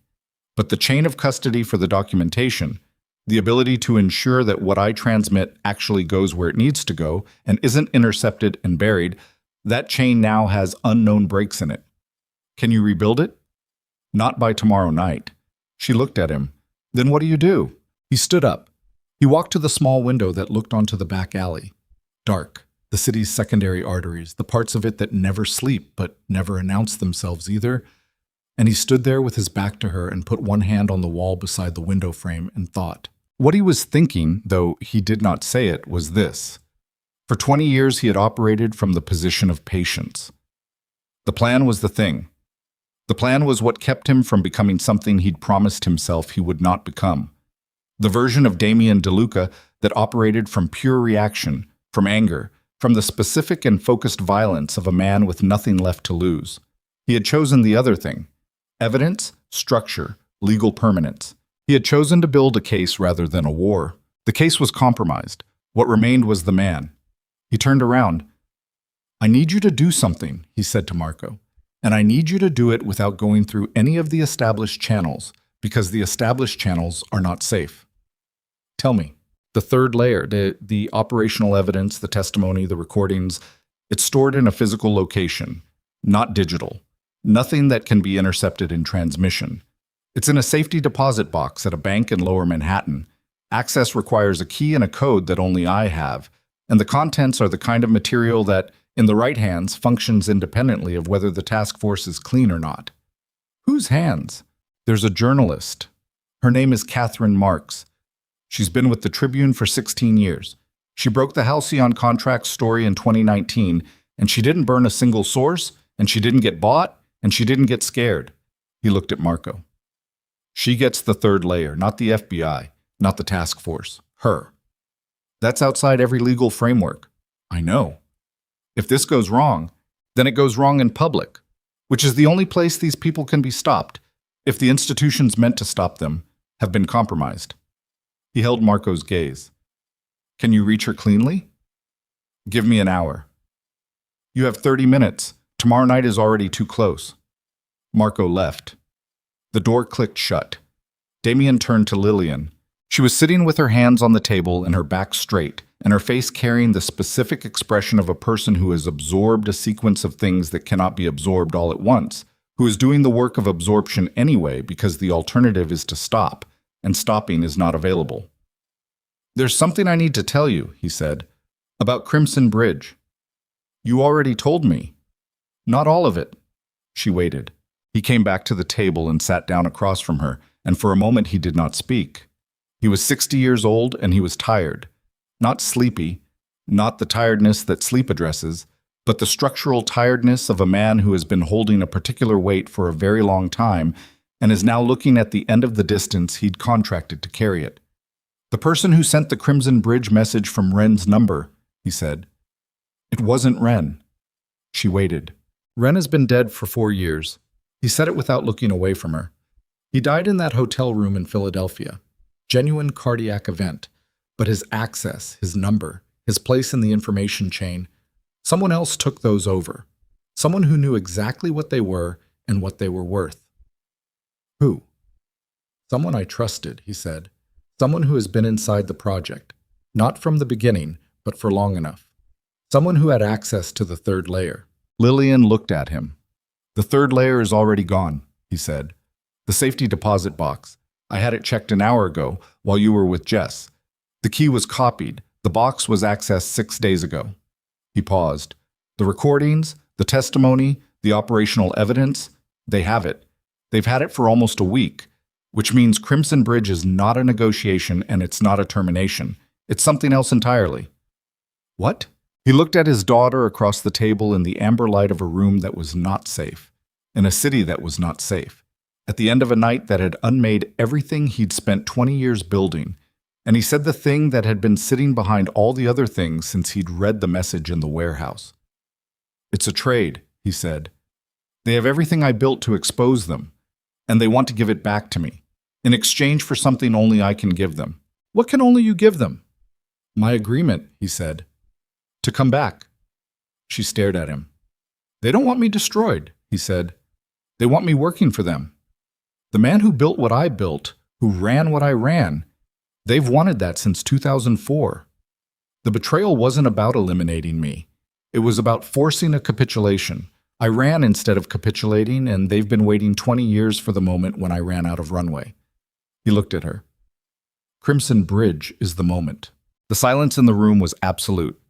Then Lillian said, in a voice that was very quiet and very controlled, and carried in it something that was neither of theirs but belonged equally to both of them. "And are you going to give them that?" He looked at her for a long time. "I don't know," he said, and it was the first time in the entire night, in the ballroom, in the warehouse, in every room since, that Damien DeLuca had said those 3 words. And the weight of them in the room was the weight of a man who had spent 20 years knowing exactly what he was doing. He didn't sleep. Lillian slept for 3 hours on the couch in the front room, the deep unconscious collapse of a body that had absorbed more than it could process while awake. Jess slept in the back bedroom with the door closed. Rourke sat in the hallway outside it. The Castillo brothers rotated on the perimeter. Vincent was somewhere on the roof. Damien sat at the kitchen table with the lamp on low and the communications equipment open in front of him, and he did not sleep because sleep was not available to him, had not been genuinely available in the way it is for people who are not carrying what he was carrying for a very long time. He thought about the traitor. The third layer was gone. The operational evidence, the recordings, the testimony, 12 years of material accumulated from sources that had trusted him with their names, accessed 6 days ago from a box that required a copied key and a code. The code was alphanumeric, 16 characters, changed quarterly. The last change had been 11 weeks ago. The number of people who had that code was 4. Himself, Marco, a contact in Washington he had known for 30 years who was dead of actual natural causes 18 months ago. And the 4th person. He sat with the 4th person. The 4th person was a woman named Diane Cho. She had been a forensic accountant with the Treasury Department for 12 years before she left to work independently, and she had come to Damien's project not through a referral or a chain of contacts, but through her own initiative. She had found a thread in publicly available financial data and followed it to a conclusion that intersected with his work, and she had reached out through a channel that only someone who genuinely knew what she was looking for could have found. That had been 8 years ago. She had been invaluable. She was precise, methodical, impossible to rattle, and she had never once given him reason to doubt her. He sat with that too. The thing about betrayal at this level, the level where someone has been inside your work for 8 years, has had access to the deepest layer of it, has been trusted with the code. was that it did not feel like a revelation when you arrived at it. It felt like a confirmation of something your body had known and your mind had overruled. Some small thing, somewhere, that you had noted and filed and decided was nothing, because the alternative was to unravel 8 years of work, and you were not ready to do that. He tried to find the small thing. He found it 4 months ago. A meeting in a coffee shop in Park Slope. Diane had been reviewing a sequence of transfer records, and she had asked him, casually, in the way you ask things you want to seem casual about, whether the third layer was organized chronologically or by subject. He had said, by subject. She had nodded and moved on. The question had no operational purpose. She had no reason to need that information for the work she was doing. He had noted it and filed it and decided it was nothing. It was not nothing. He stood up from the table and walked to the window and stood there with his hand on the glass and felt the cold of it against his palm and thought about 8 years and what 8 years of someone's work looks like when it is not what you believed it was. And he felt something that was not grief and not anger, but a specific compound of both, that had no word he knew, that lived in the chest in a particular way, heavy and still, like a stone dropped into water that has not yet reached the bottom. He heard Marco comes down the stairs. Marco came into the kitchen and looked at him and read the room in the way Marco read room, completely, quickly, without asking. "You know who it is," Marco said. "Diane Cho." Marco was quiet for a moment. "You're sure?" "Yes." Another moment. "When did you figure it out?" 3 in the morning. "That's—" Marco stopped. He sat down at the table. He was wearing the same clothes as last night, which meant he hadn't slept either. 8 years, Damien. I know. She was at the table for the final documentation structure. She knew the full architecture. I know. If she gave them the full architecture, they know what I have and what I don't have. They know the second layer, the cyber architecture, is still intact because it's the one thing she didn't have access to. I kept it separate specifically because... He stopped. He had kept it separate because of a principle he'd applied early in the project. No single person should have access to all 3 layers simultaneously. He had built that principle into the structure, and then, over 8 years, he had made an exception for Diane Cho because she had earned it, and because the exception made the work more efficient, and because he was human and humans make exceptions for people they trust. He did not say any of that to Marco. The cyber attack is still viable, he said. Crimson Bridge is still viable. The dead man's switch, he stopped. The dead man's switch triggers the second layer automatically, which means even if they kill me on that bridge, the financial cyber attack executes. That's not the same as the third layer. No, it's not. He turned from the window. But it's enough to destroy the syndicate's financial infrastructure, the core accounts. Trillions in hidden capital, gone. It won't put anyone in prison, but it ends the organization functionally. It removes the money, which removes the power, which removes the ability to operate. Marco looked at him. And the third layer. Marks, he said. I need to know if you reached her. I reached her. She's in. She's been sitting on an encrypted drive I sent through a courier at 2 a.m. She's read the preliminary material. She says if the rest is what the preliminary suggests it is, she'll publish within 72 hours of receiving it. She can't receive it from the safety deposit box. That's compromised. Then how does she get it? Damien looked at the table. Diane Cho has it, which means Diane Cho is currently somewhere with the most operationally significant evidence in this entire project, and the syndicate either has her or she's working for them voluntarily, and either way, she's the path to getting it back. You want to find Diane Cho? Before Crimson Bridge, yes. That's 6 hours. Then we should start now. Finding Diane Cho took 3 hours and 20 minutes, and it was not elegant. It involved Marco working a sequence of contacts that pulled location data from a phone that was ostensibly off, because phones that are ostensibly off are not off in the ways that matter. And it involved the Castillo brothers running a physical verification on the address that came back. And it involved Damien sitting in the back of Rourke's SUV outside a storage facility in Red Hook at 6:40 in the morning, watching the building and feeling the specific quality of stillness that comes when everything has narrowed to a single point. She was there. One car in the lot, lights on one of the interior units. The Castillo brothers confirmed one person, no apparent additional security, which meant either she was alone or the syndicate had not yet arrived to retrieve what she had retrieved for them. Damien got out of the car. He went in alone, which Marco objected to, and Damien overruled, because the conversation he needed to have with Diane Cho was not a conversation that benefited from audience. The storage unit was 12 feet by 10. Fluorescent light overhead, metal shelving on 2 walls. Diane Cho was standing at a table in the center with an open laptop and a hard drive connected to it, and several physical files arranged with the precision of someone who organized things by instinct, who could not be in a space without imposing order on it. She heard him come in. She turned around. She was 51. She had the face of someone who had spent 20 years looking at numbers that told stories people didn't want told, and the looking had marked her in a way that numbers alone don't account for. She was wearing a coat she hadn't taken off, which meant she hadn't been here long enough to feel settled, which meant she was in transit. She looked at him for 3 seconds without speaking. Then she said, "How long have you known?" 3 hours, he said. "How'd you find me?" "The phone." She looked away.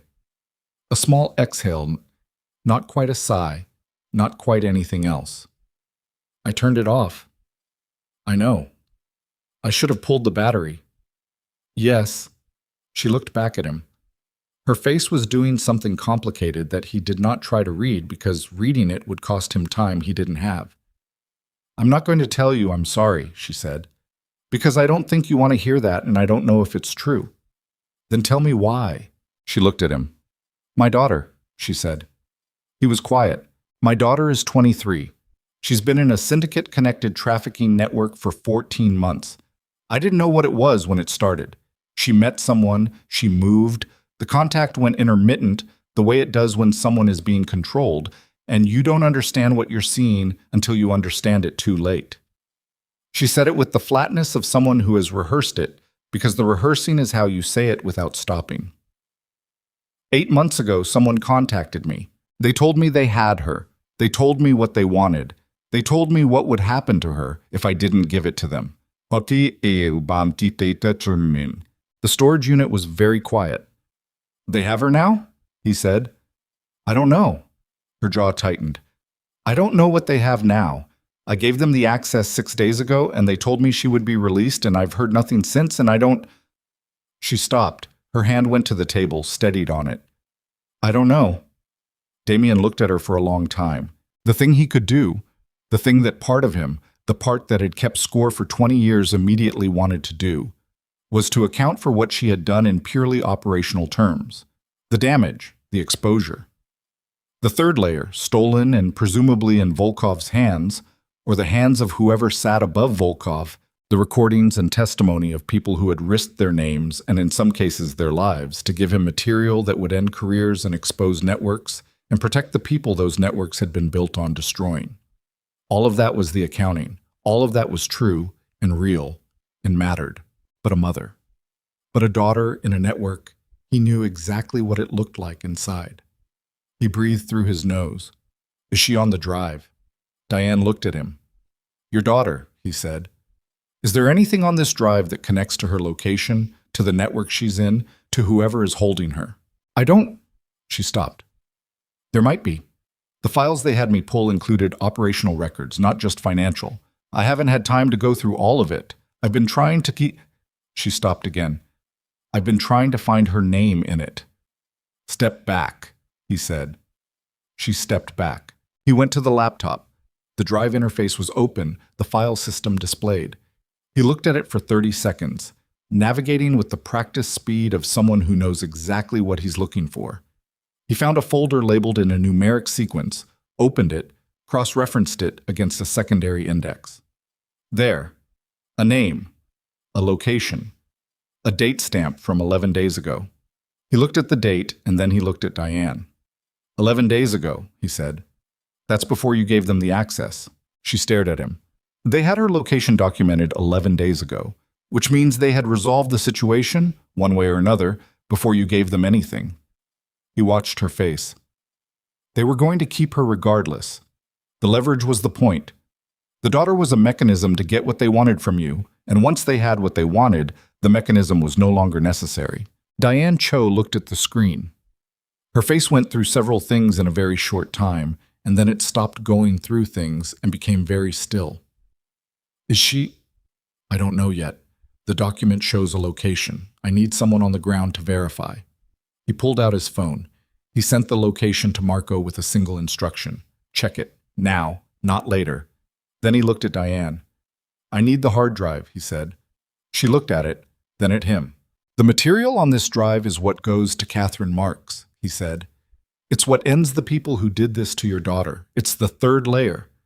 The thing that works when everything else has been compromised. He held out his hand. I need it. She unplugged the drive from the laptop. She held it for a moment. Just held it. The weight of it, which was negligible physically and not negligible in any other sense, and then she placed it in his hand. If my daughter, she started. If she's alive and in that location, Marco will get her out, he said. If she's not in that location, I'll find where she is and I'll get her out some other way. He held her gaze. That's not a strategic promise. That's a personal one. She looked at him for a long time. Then she nodded. Once. The nod of a woman who has no good options and has chosen the least bad one. He was out of the storage unit and back at the car in 90 seconds. Rourke looked at the drive in his hand. Marks, Damien said. Now. In person. Marco has the meeting point. And you. I need 40 minutes and a change of clothes. He got in the car. Then Crimson Bridge. He called Lillian from the car. She answered on the second ring, which meant she'd been awake, which meant she'd been waiting for it. Where are you? She said. Red Hook. I'm heading back to Cobble Hill to get ready. Ready, she said. The word carried what it carried. Lillian, don't. Her voice was steady. She had her mother's voice when it was steady. The steadiness that was not calm but was the thing that holds, while calm is unavailable. Don't tell me it's going to be fine. Don't tell me you have a plan. Just tell me the truth, right now. One true thing. He looked out the window.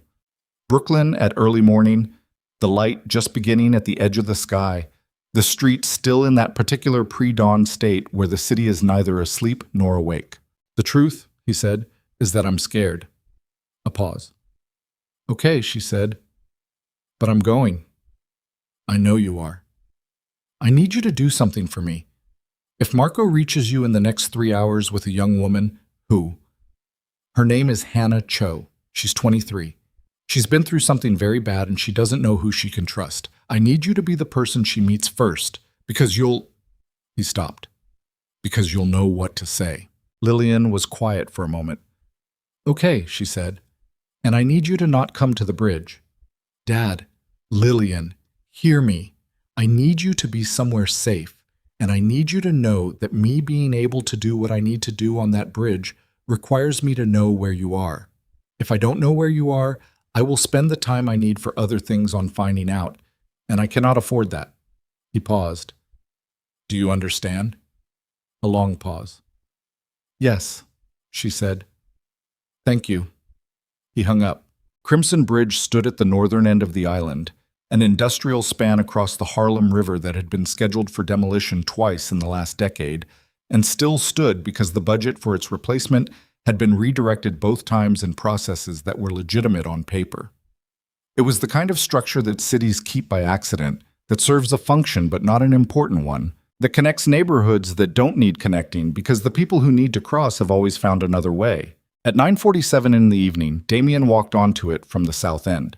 He was wearing dark clothes, no jacket over the thermal he'd had Marco acquire because jacket pockets invite hands, and tonight he needed everything visible. The briefcase in his left hand was aluminum, standard, the kind that contains equipment.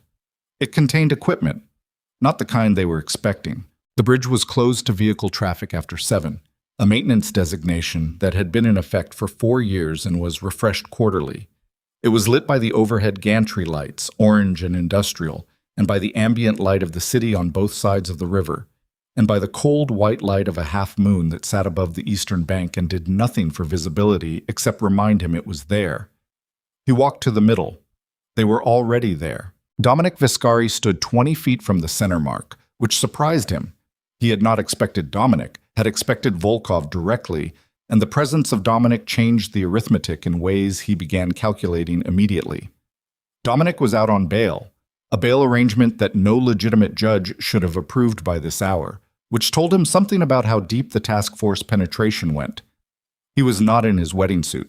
He was in dark clothes like Damien's, and he was carrying something in his right hand that the distance and the orange light didn't immediately clarify. Behind Dominic, spread across the bridge's width, were 6 men.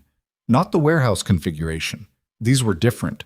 The posture, the spacing, the way they held themselves. These were Volkov's people, not Vescari's.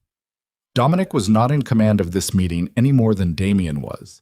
And at the far rail, partially in shadow, stood Mikhail Volkov. Damien walked until he was 10 feet from Dominic and stopped. Dominic looked at him.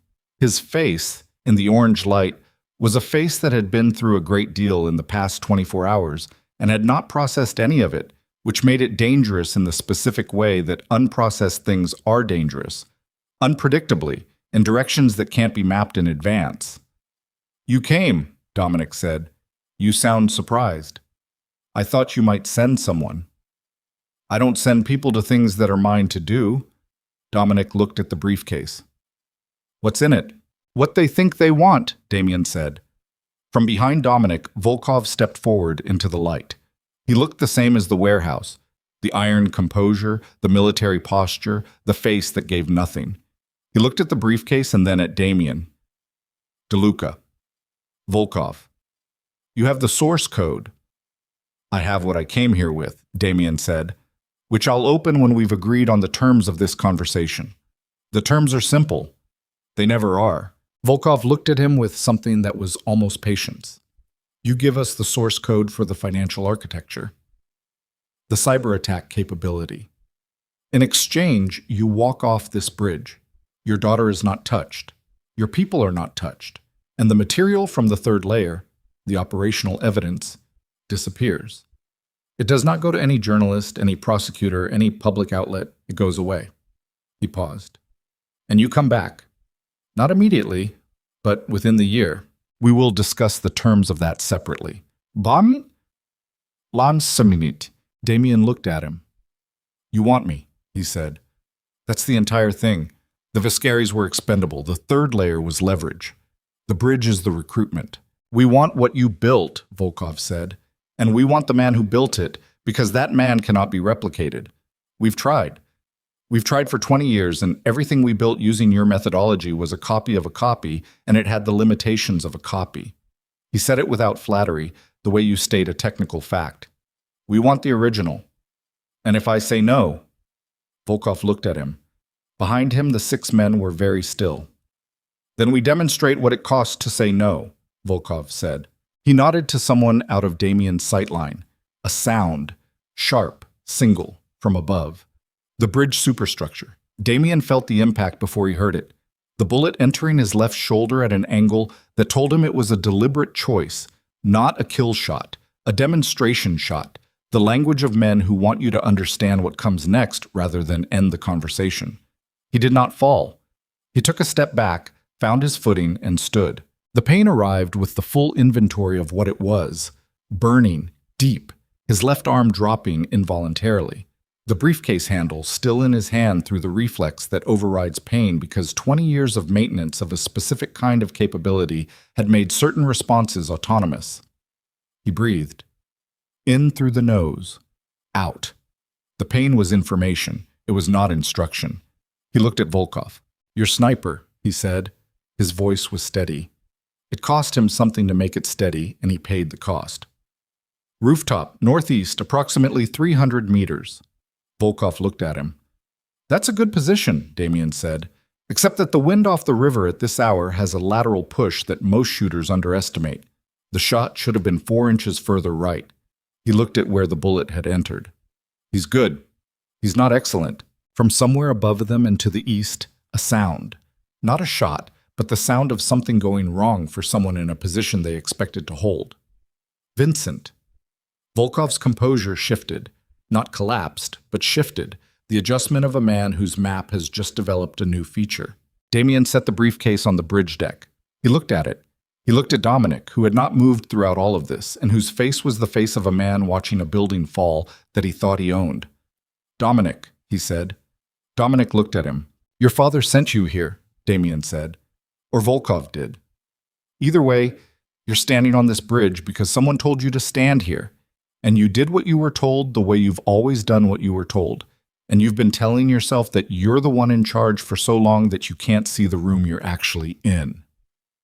He looked at him with something that was not contempt.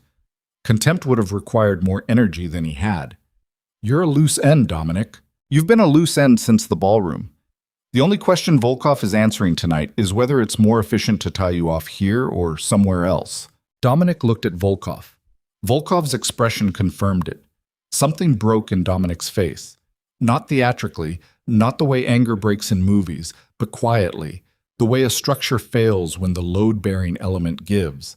He looked at the man who had been standing behind him for 24 hours, and he understood, in this moment, on this bridge, in the cold orange light above the Harlem River, that he had been in someone else's story the entire time.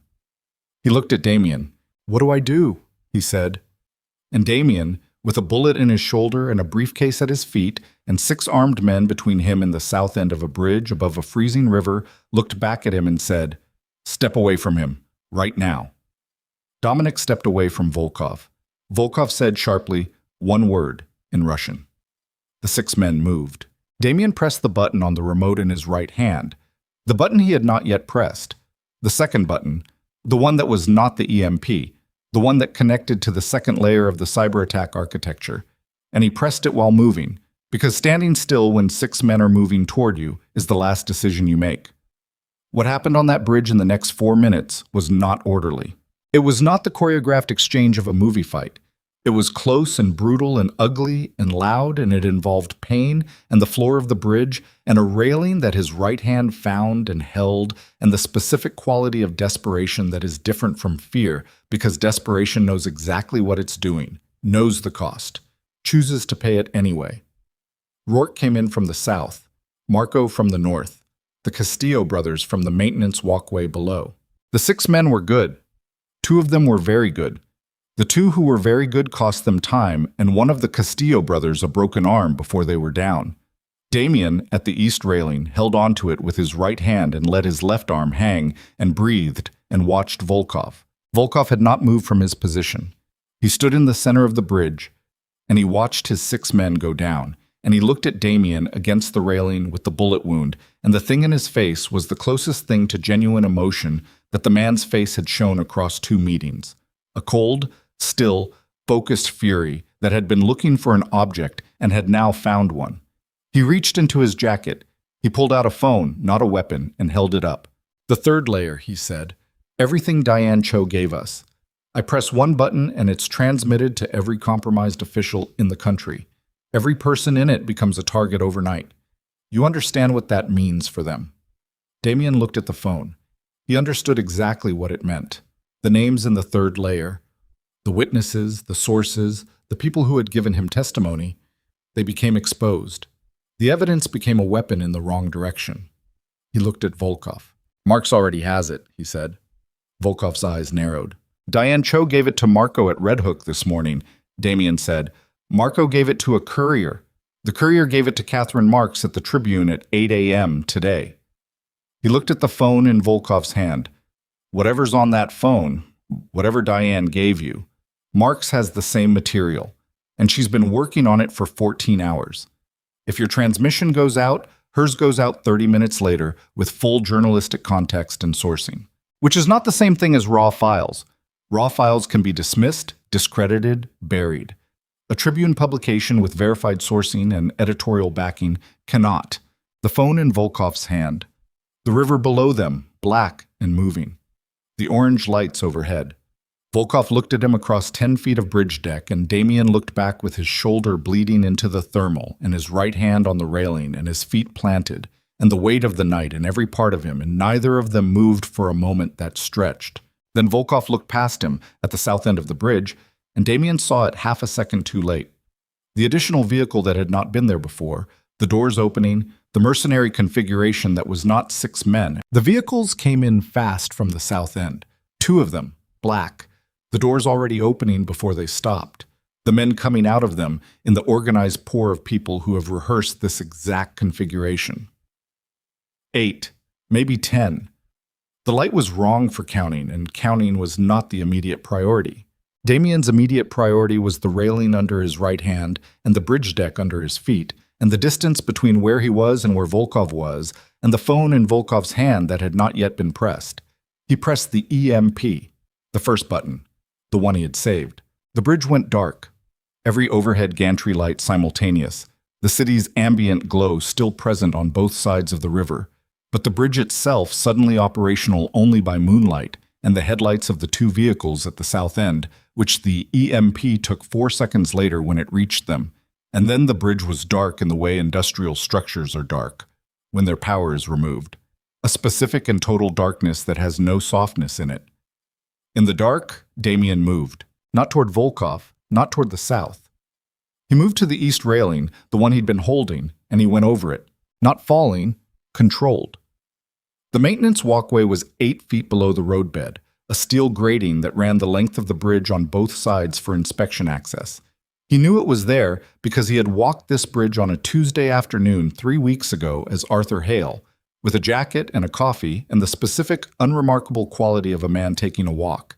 And he had looked at the maintenance walkway the way he looked at everything, as information. He landed on it badly because his left arm gave nothing, couldn't catch, couldn't compensate.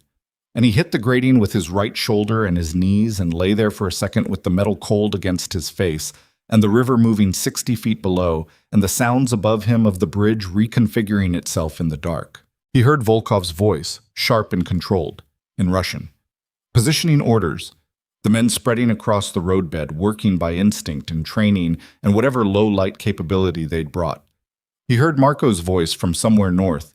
Damien? Walkway east, he said, quietly. The way sound travels on water and steel, quiet was sufficient.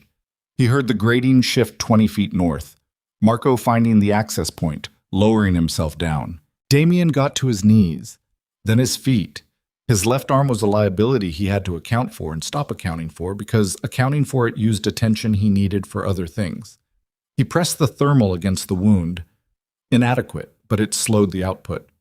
And he moved south along the walkway, toward the vehicles, toward the men who had come out of them and gone up. Because the men who had gone up were now on a dark bridge looking for someone who was below the bridge, and that gap was the only advantage available, and he was going to use it completely.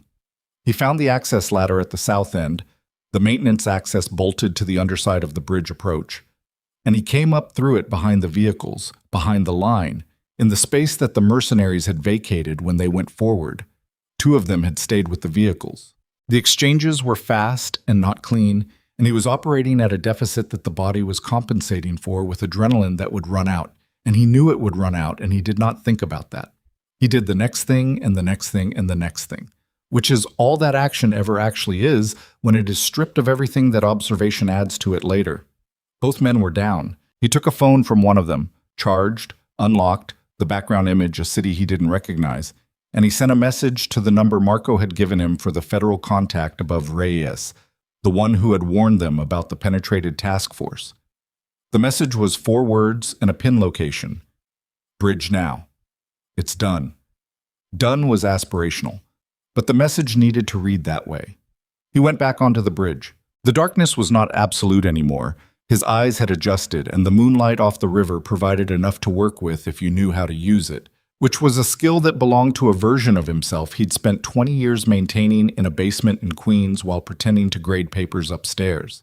He found Marco at the center of the bridge, standing over 2 men who would not be standing again soon. Marco had a cut above his left eye that he was ignoring with the practiced indifference of someone who has decided that cuts above the eye are not information unless they impair vision, which this one didn't. Volkov, Damien said. North end. He went north when the lights went. Dominic. Don't know. They moved north. The bridge was not large, 500 feet, roughly, from approach to approach, but in the dark with obstacles and men who were not yet resolved, it moved the way space moves when attention is fully deployed, slowly, with the specific weight of every step. They found Dominic at the north railing. He was standing with both hands on the rail, looking at the river below, and for a moment in the dark, Damien could not read the posture. Whether it was the posture of a man about to do something irreversible, or a man who had simply run out of places to go and had stopped at the rail because the rail was there. "Dominic," he said. Dominic didn't turn. "I told him I wanted out," he said, 3 months ago. "I told Volkov I was done, that after the wedding I was going to restructure, go legitimate. Lillian didn't know that. I didn't tell her because it wasn't done yet, because in this life you don't tell anyone anything until it's done." He paused. "He told me that wasn't an option, that I knew too much to be done." Another pause. I didn't understand what that meant until tonight. Damien stood 8 feet behind him. "Step away from the railing." "Why?" "Because your father is going to need someone to make decisions for the family in the next few weeks, and you're the only one left to do it." Dominic turned around. His face in the moonlight was not the face from the ballroom, not the controlled contempt, not the charge, not the authority that rooms picked up on. It was younger than that. It was the face of a man who has been stripped of the armor he wore so long he'd forgotten it was armor. "I hit her," he said. "Yes." "In front of everyone." "Yes." "I can't—" He stopped. "There's no explaining that." "No," Damien said. "There isn't." Dominic looked at him. "Are you going to—" "I'm not going to do anything to you right now except tell you that there are federal agents on their way to this bridge, and when they arrive, you need to be standing somewhere that makes clear you are not a threat, and you need to tell them everything you know about Volkov and the syndicate, and you need to do that completely, and without the instinct to protect yourself first, because the only protection available to you is the truth and how much of it you give them." He looked at him. "Do you understand?" said. Dominic looked at him for a long time. Then he said, "She's not going to forgive me." "That's correct," Damien said. "She's not." It was the truth, and they both knew it, and Damien said it without cruelty and without satisfaction, and Dominic received it the same way. And then Dominic stepped away from the railing and sat down on the bridge deck with his back against it and put his face in his hands. Volkov was at the north approach. He was moving with the measured pace of a man executing a withdrawal, not running, because men like Volkov did not run. Running was not available to them. Running was for people who had not made peace with what they were. And Volkov had made that peace a long time ago. He had a vehicle waiting. They found out later it was parked on the approach street, a precaution he had built in before the meeting, the exit strategy that existed independently of how the meeting went. He almost made it. Almost. Marco cut left at the north end and came up the approach from the side, and Volkov saw him and adjusted.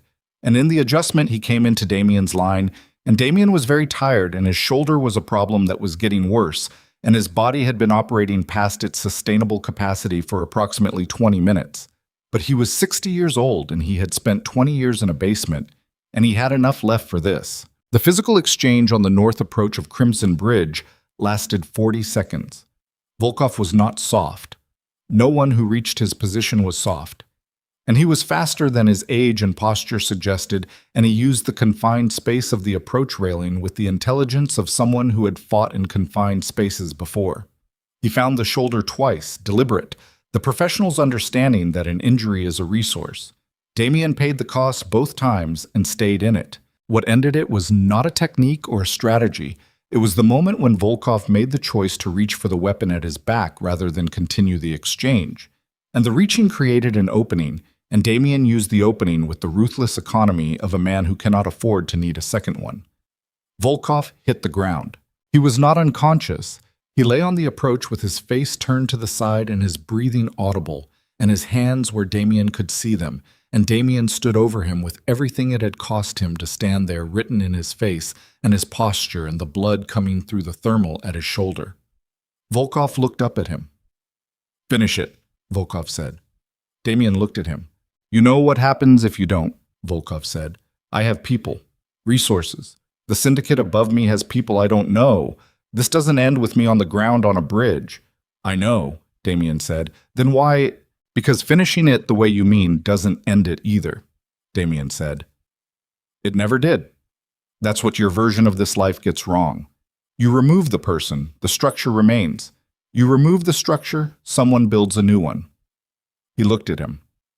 "What ends it is what I already did. The financial architecture is gone.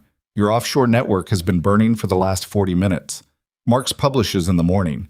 The prosecutorial chain is on its way to this bridge right now. He looked down at him. You're not a loose end I'm tying off. You're in arrest. The sound of vehicles on the approach road. Real federal vehicles this time. The ones the message had summoned, with lights that were visible from the south end of the bridge and growing. Volkov looked at the lights, then back at Damien. You could have been great, Volkov said. With us. I was great, Damien said. Without you. He stepped back. He found the railing with his right hand and held it and breathed and waited for the vehicles to arrive. The next 40 minutes were federal procedure. Controlled, documented, the organized machinery of institutions doing what they exist to do when the people inside them are not compromised. The agents who came were from a division that had been kept deliberately separate from the task force penetration, assembled in the last 12 hours by the contact above Reyes, whose name Damien still did not know and did not ask. They secured the bridge. They processed the men who were down. They put Volkov in a vehicle with the specific careful attention reserved for someone who will be in a courtroom for a long time and every procedural detail matters. They offered Damien a medical kit. He took it. He sat on the tailgate of an FBI vehicle on the south approach and let a young agent who was trying not to look alarmed at the wound work on his shoulder, and he looked at the Harlem River moving below the bridge in the dark. And he thought about Rosario. He thought about her the way he let himself think about her when the operational demand was gone and the space opened up. Not with the controlled grief of a man who has filed something away, but with the actual weight of it, which was still there after 20 years because that was what real loss was. It did not diminish. You just got better at carrying it without letting the carrying show. She would have had things to say about tonight. She had always had things to say, and they had always been better than what he came up with on his own. And the thing he missed most, not her face, not the specific physical presence of her, though he missed those too, was the thing she did where she would let him finish explaining something he'd decided and then would say quietly, "But what about?" And the thing she identified with, "But what about?" was always the thing he hadn't thought of. The gap in the plan. The human variable he'd optimized around. He wondered what she would have said about Diane Cho. About a mother doing what a mother does when her daughter is in danger. He thought she would have said, "You already know what about that. You don't need me to tell you." He thought she would have been right. The agent finished with the shoulder. Field-dressed, sufficient, the kind of work that says, "This needs a surgeon in the next several hours," without saying it. And Damien stood and put the thermal back over it and looked at the bridge. Marco was beside him. "Lillian's been calling," Marco said. "I told her you were standing up." "Good." She asked me if that was true or if I was managing her. "What did you say?" "I said it was true. Then I called you so it would be true before she called back." Damien looked at him sideways. "Thank you." "Hannah Cho," Marco said. "She was at the location. She's out. She's with Lillian at the safe house." He looked at the river again. He breathed. "Okay," he said. He called Lillian. She answered before the first ring completed, which meant she had been holding the phone. "Are you standing up?" she said. "I'm standing up." Marco said that before and it wasn't true yet. "It's true now." A pause. He heard her breathe, but one controlled breath, the kind that comes at the end of something rather than the middle. "Where are you?" "North approach of Crimson Bridge. I'm going to need a hospital in the next few hours, but I'm not going to need it urgently." "How not urgently?" "Drive, not ambulance." "I'm coming." "Lillian, don't," she said. "Don't tell me to stay somewhere safe. It's over. You said it's over." "It's over," he said. "Then I'm coming." She came. It took her 45 minutes. Rourke drove, she sat in the back, and when the car pulled up to the north approach, and she got out. She was still wearing part of the dress from the Meridian Grand, the skirt portion, with a jacket over the top that was Marco's and was 3 sizes too large, and her hair was half down from where it had been pinned 6 hours ago, and the mark on her cheek was almost gone. She walked up to him and she stopped 2 feet away, and she looked at him the way she'd been looking at him since the ballroom, taking inventory, the same reflex he had, the one she'd had her whole life without knowing where it came from. And then she closed the 2 feet, and she put her arms around him, and he put his right arm around her, and his left arm was what it was. And they stood there on the approach to Crimson Bridge, while federal vehicles moved around them, and the river ran below, and the city made its sounds. She didn't say anything. Neither did he. It lasted long enough that Rourke moved discreetly away, and Marco found something to look at on his phone. And the young agent who had dressed the shoulder studied the middle distance with professional intensity. When she stepped back, her eyes were dry. She looked at his shoulder. She looked at his face. "Hannah's okay," she said. "She's scared and she needs a doctor, but she's okay. She didn't talk much. She drank about a liter of water and she fell asleep on the couch." "Good. Jess is with her." She paused. She'll be okay. She's angry and she has a right to be, and eventually she'll be okay." "I know." Lillian looked at the bridge. "Is it actually done?" "The financial network is gone. The publication goes out in the morning. Volkov is in a vehicle with federal agents and will not be in any vehicle without federal agents for a very long time." He paused. "The syndicate above Volkov. There are people I don't know. There will be consequences I haven't predicted. That's true." He looked at her. "But the architecture they built over 20 years is gone. The money is gone. The infrastructure is exposed. You can rebuild a criminal organization, but you cannot rebuild it quickly, and you cannot rebuild it without the money, and you cannot rebuild it when the people at its center are in custody, and the people adjacent to it are watching a newspaper publish their names in the morning." He stopped. "It's done in the sense that matters." She nodded. She looked at the river. "What do you do now?" He thought about the question the way it deserved to be thought about. "I retire," he said. She looked at him. "I mean it," he said. "This is what I came back for is finished. Vittorio is arrested. Volkov is arrested. The documentation is out. Rosario—" He stopped. He started again, more carefully. "Your mother is accounted for. What happened to her is in the record now. It's not enough. It's never enough. But it's what's available, and it's what I spent 20 years building toward, and it's done." "And after you retire," she said, "there's money," he said. "Not criminal money. The legitimate investments I built during 20 years of living as Arthur Hale. And there's the capital we'll recover from the syndicate's liquidated assets, which the federal framework will make available for victim compensation." He looked at her. "I want to build something with it, something that uses what I know, the architecture of how these organizations work, how they move money, how they find people in vulnerable positions, and uses it the other way. To find the people who've been lost, to expose the networks that are still operating, to protect—" "Dad," she said. He stopped. "I know," she said. "I was going to suggest the same thing." He looked at her. "I have a master's degree in architectural history," she said, "which turns out to be completely irrelevant to this situation, except that I am very good at understanding how structures work and how they fail and where the load-bearing elements are, which is apparently hereditary." She held his gaze. "I want to build it with you." He was quiet for a moment. "It's not a safe thing to build," he said. "I know. The people who are still out there, Volkov's chain, the networks that survive what happened tonight, they will be aware of what we're doing. I know. It will require learning things I would rather you not have to know." "Dad!" She said it the way she'd said it in the warehouse in Greenpoint, the word that had 20 years of habit behind it, and now, tonight, had something else behind it too, something that was chosen rather than simply inherited. "I already know the things you'd rather I not know. I've known them for about 6 hours. She looked at him. "I'm still here."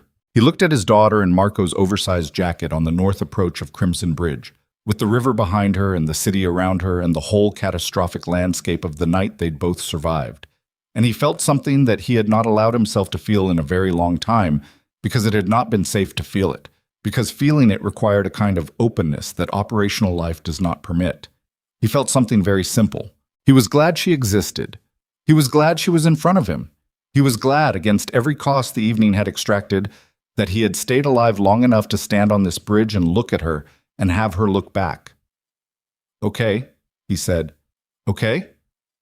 We'll build it together." She nodded. She put her hand through his right arm, careful of the shoulder, and they stood there for another moment looking at the river. 6 months later, the Tribune published its fourth and final piece in Catherine Marks's series on the syndicate's international network. It was the most read investigative piece the paper had published in 11 years. 3 governments opened formal investigations based on its contents. 2 of them resulted in arrests within the year. Vittorio Viscari was convicted on 23 federal counts. His wife received a reduced sentence in exchange for cooperation.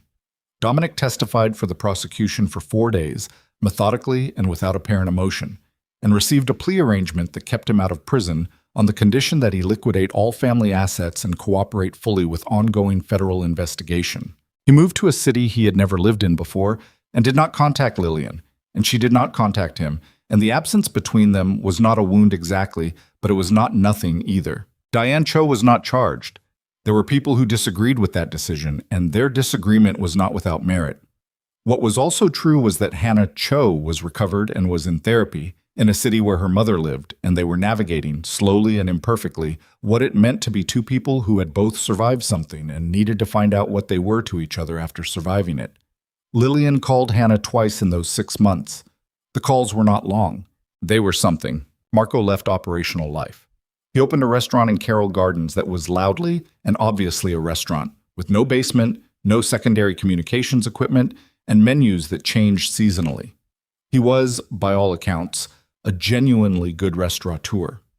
He and Damien had dinner there on the first Friday of every month, and the dinners ran long, and the conversation was not always comfortable, and it was the most honest, sustained friendship Damien had maintained in 20 years, and he treated it accordingly. Jess Whitmore published a paper in an urban studies journal 6 months after the events at the Meridian Grand. The paper analyzed the intersection of organized crime and urban development policy in American cities in the post-2000 period. It was meticulous and original and cited no personal sources. She and Lillian spoke on the phone for 2 hours on a Sunday in February, and what they said to each other in that phone call belonged to them, and what it resolved and what it didn't resolve belonged to them too. They remained friends. It was a different friendship than it had been, and both of them understood that the difference was permanent, and neither of them pretended otherwise. Work drove for Damien through the winter and spring. In the summer, he told Damien he was going home, home being a specific place in Montana he had left 23 years ago for reasons that no longer applied. And Damien told him to go, and they shook hands, and that was that. The DeLuca Legacy Foundation opened its offices in Lower Manhattan on a Tuesday in March, in a space on the 4th floor of a building that had good sight lines and 3 exits and very good coffee from the place on the corner, which mattered because Lillian drank a great deal of it while learning the things her father would rather she not have to know and demonstrating, with the consistency that had always been her nature, that she was capable of learning them without being diminished by them. The Foundation's first case was a network operating in 3 cities. The second case was larger. By the end of the first year, Damien had stopped thinking of what they were doing as the continuation of something old and had started thinking of it as something genuinely new. Not the architecture of fear and power that he had built in his first life, not the patient isolation of 20 years as Arthur Hale, but a third thing that did not have a precedent in anything he'd built before. It required different capabilities than either of those lives and different disciplines, and most days, different instincts, and the work of developing those instincts at 60 years old was sometimes humbling and sometimes clarifying and was never, not once, boring. One evening in late autumn, he was in the Foundation's office, the last one there, working through a file that needed to be ready in the morning. The city was dark outside the window, the street lights on, the particular amber of New York in October. He had a cup of coffee that had gone cold, and a file that was not yet finished, and a shoulder that had healed cleanly, mostly with a scar that the surgeon told him was as good as it was going to get, and that he had decided was sufficient. He stopped working. He looked at the window for a moment, at the amber light on the street below, at the city doing what cities do, continuous and enormous and indifferent, and not without beauty if you looked at it a specific way. And he thought about the fact that 20 years ago, standing at a railing above a different river on a different night, he had made a choice. Not the choice to disappear, the choice before that, the choice about what to disappear for. He had disappeared for Lillian. He had made her the reason and the destination and the whole weight of the 20 years, and what he had not fully understood when he made that choice was that she would grow into someone who did not need to be protected. She would grow into someone who needed to be met. He had met her, finally, on a bridge in the dark. It was late. It was not enough. And it was not nothing, and it was what was available. He closed the file. He put on his coat. He turned off the lamp and walked out of the office and down the stairs and out into the October street. And the city was around him, and the night was cold and clear. And Damien DeLuca, no other name, no disguise, no distance between himself and the man he was, walked home through the amber light like a man who had nothing left to prove and somewhere to be, and knew the difference between those two things at last.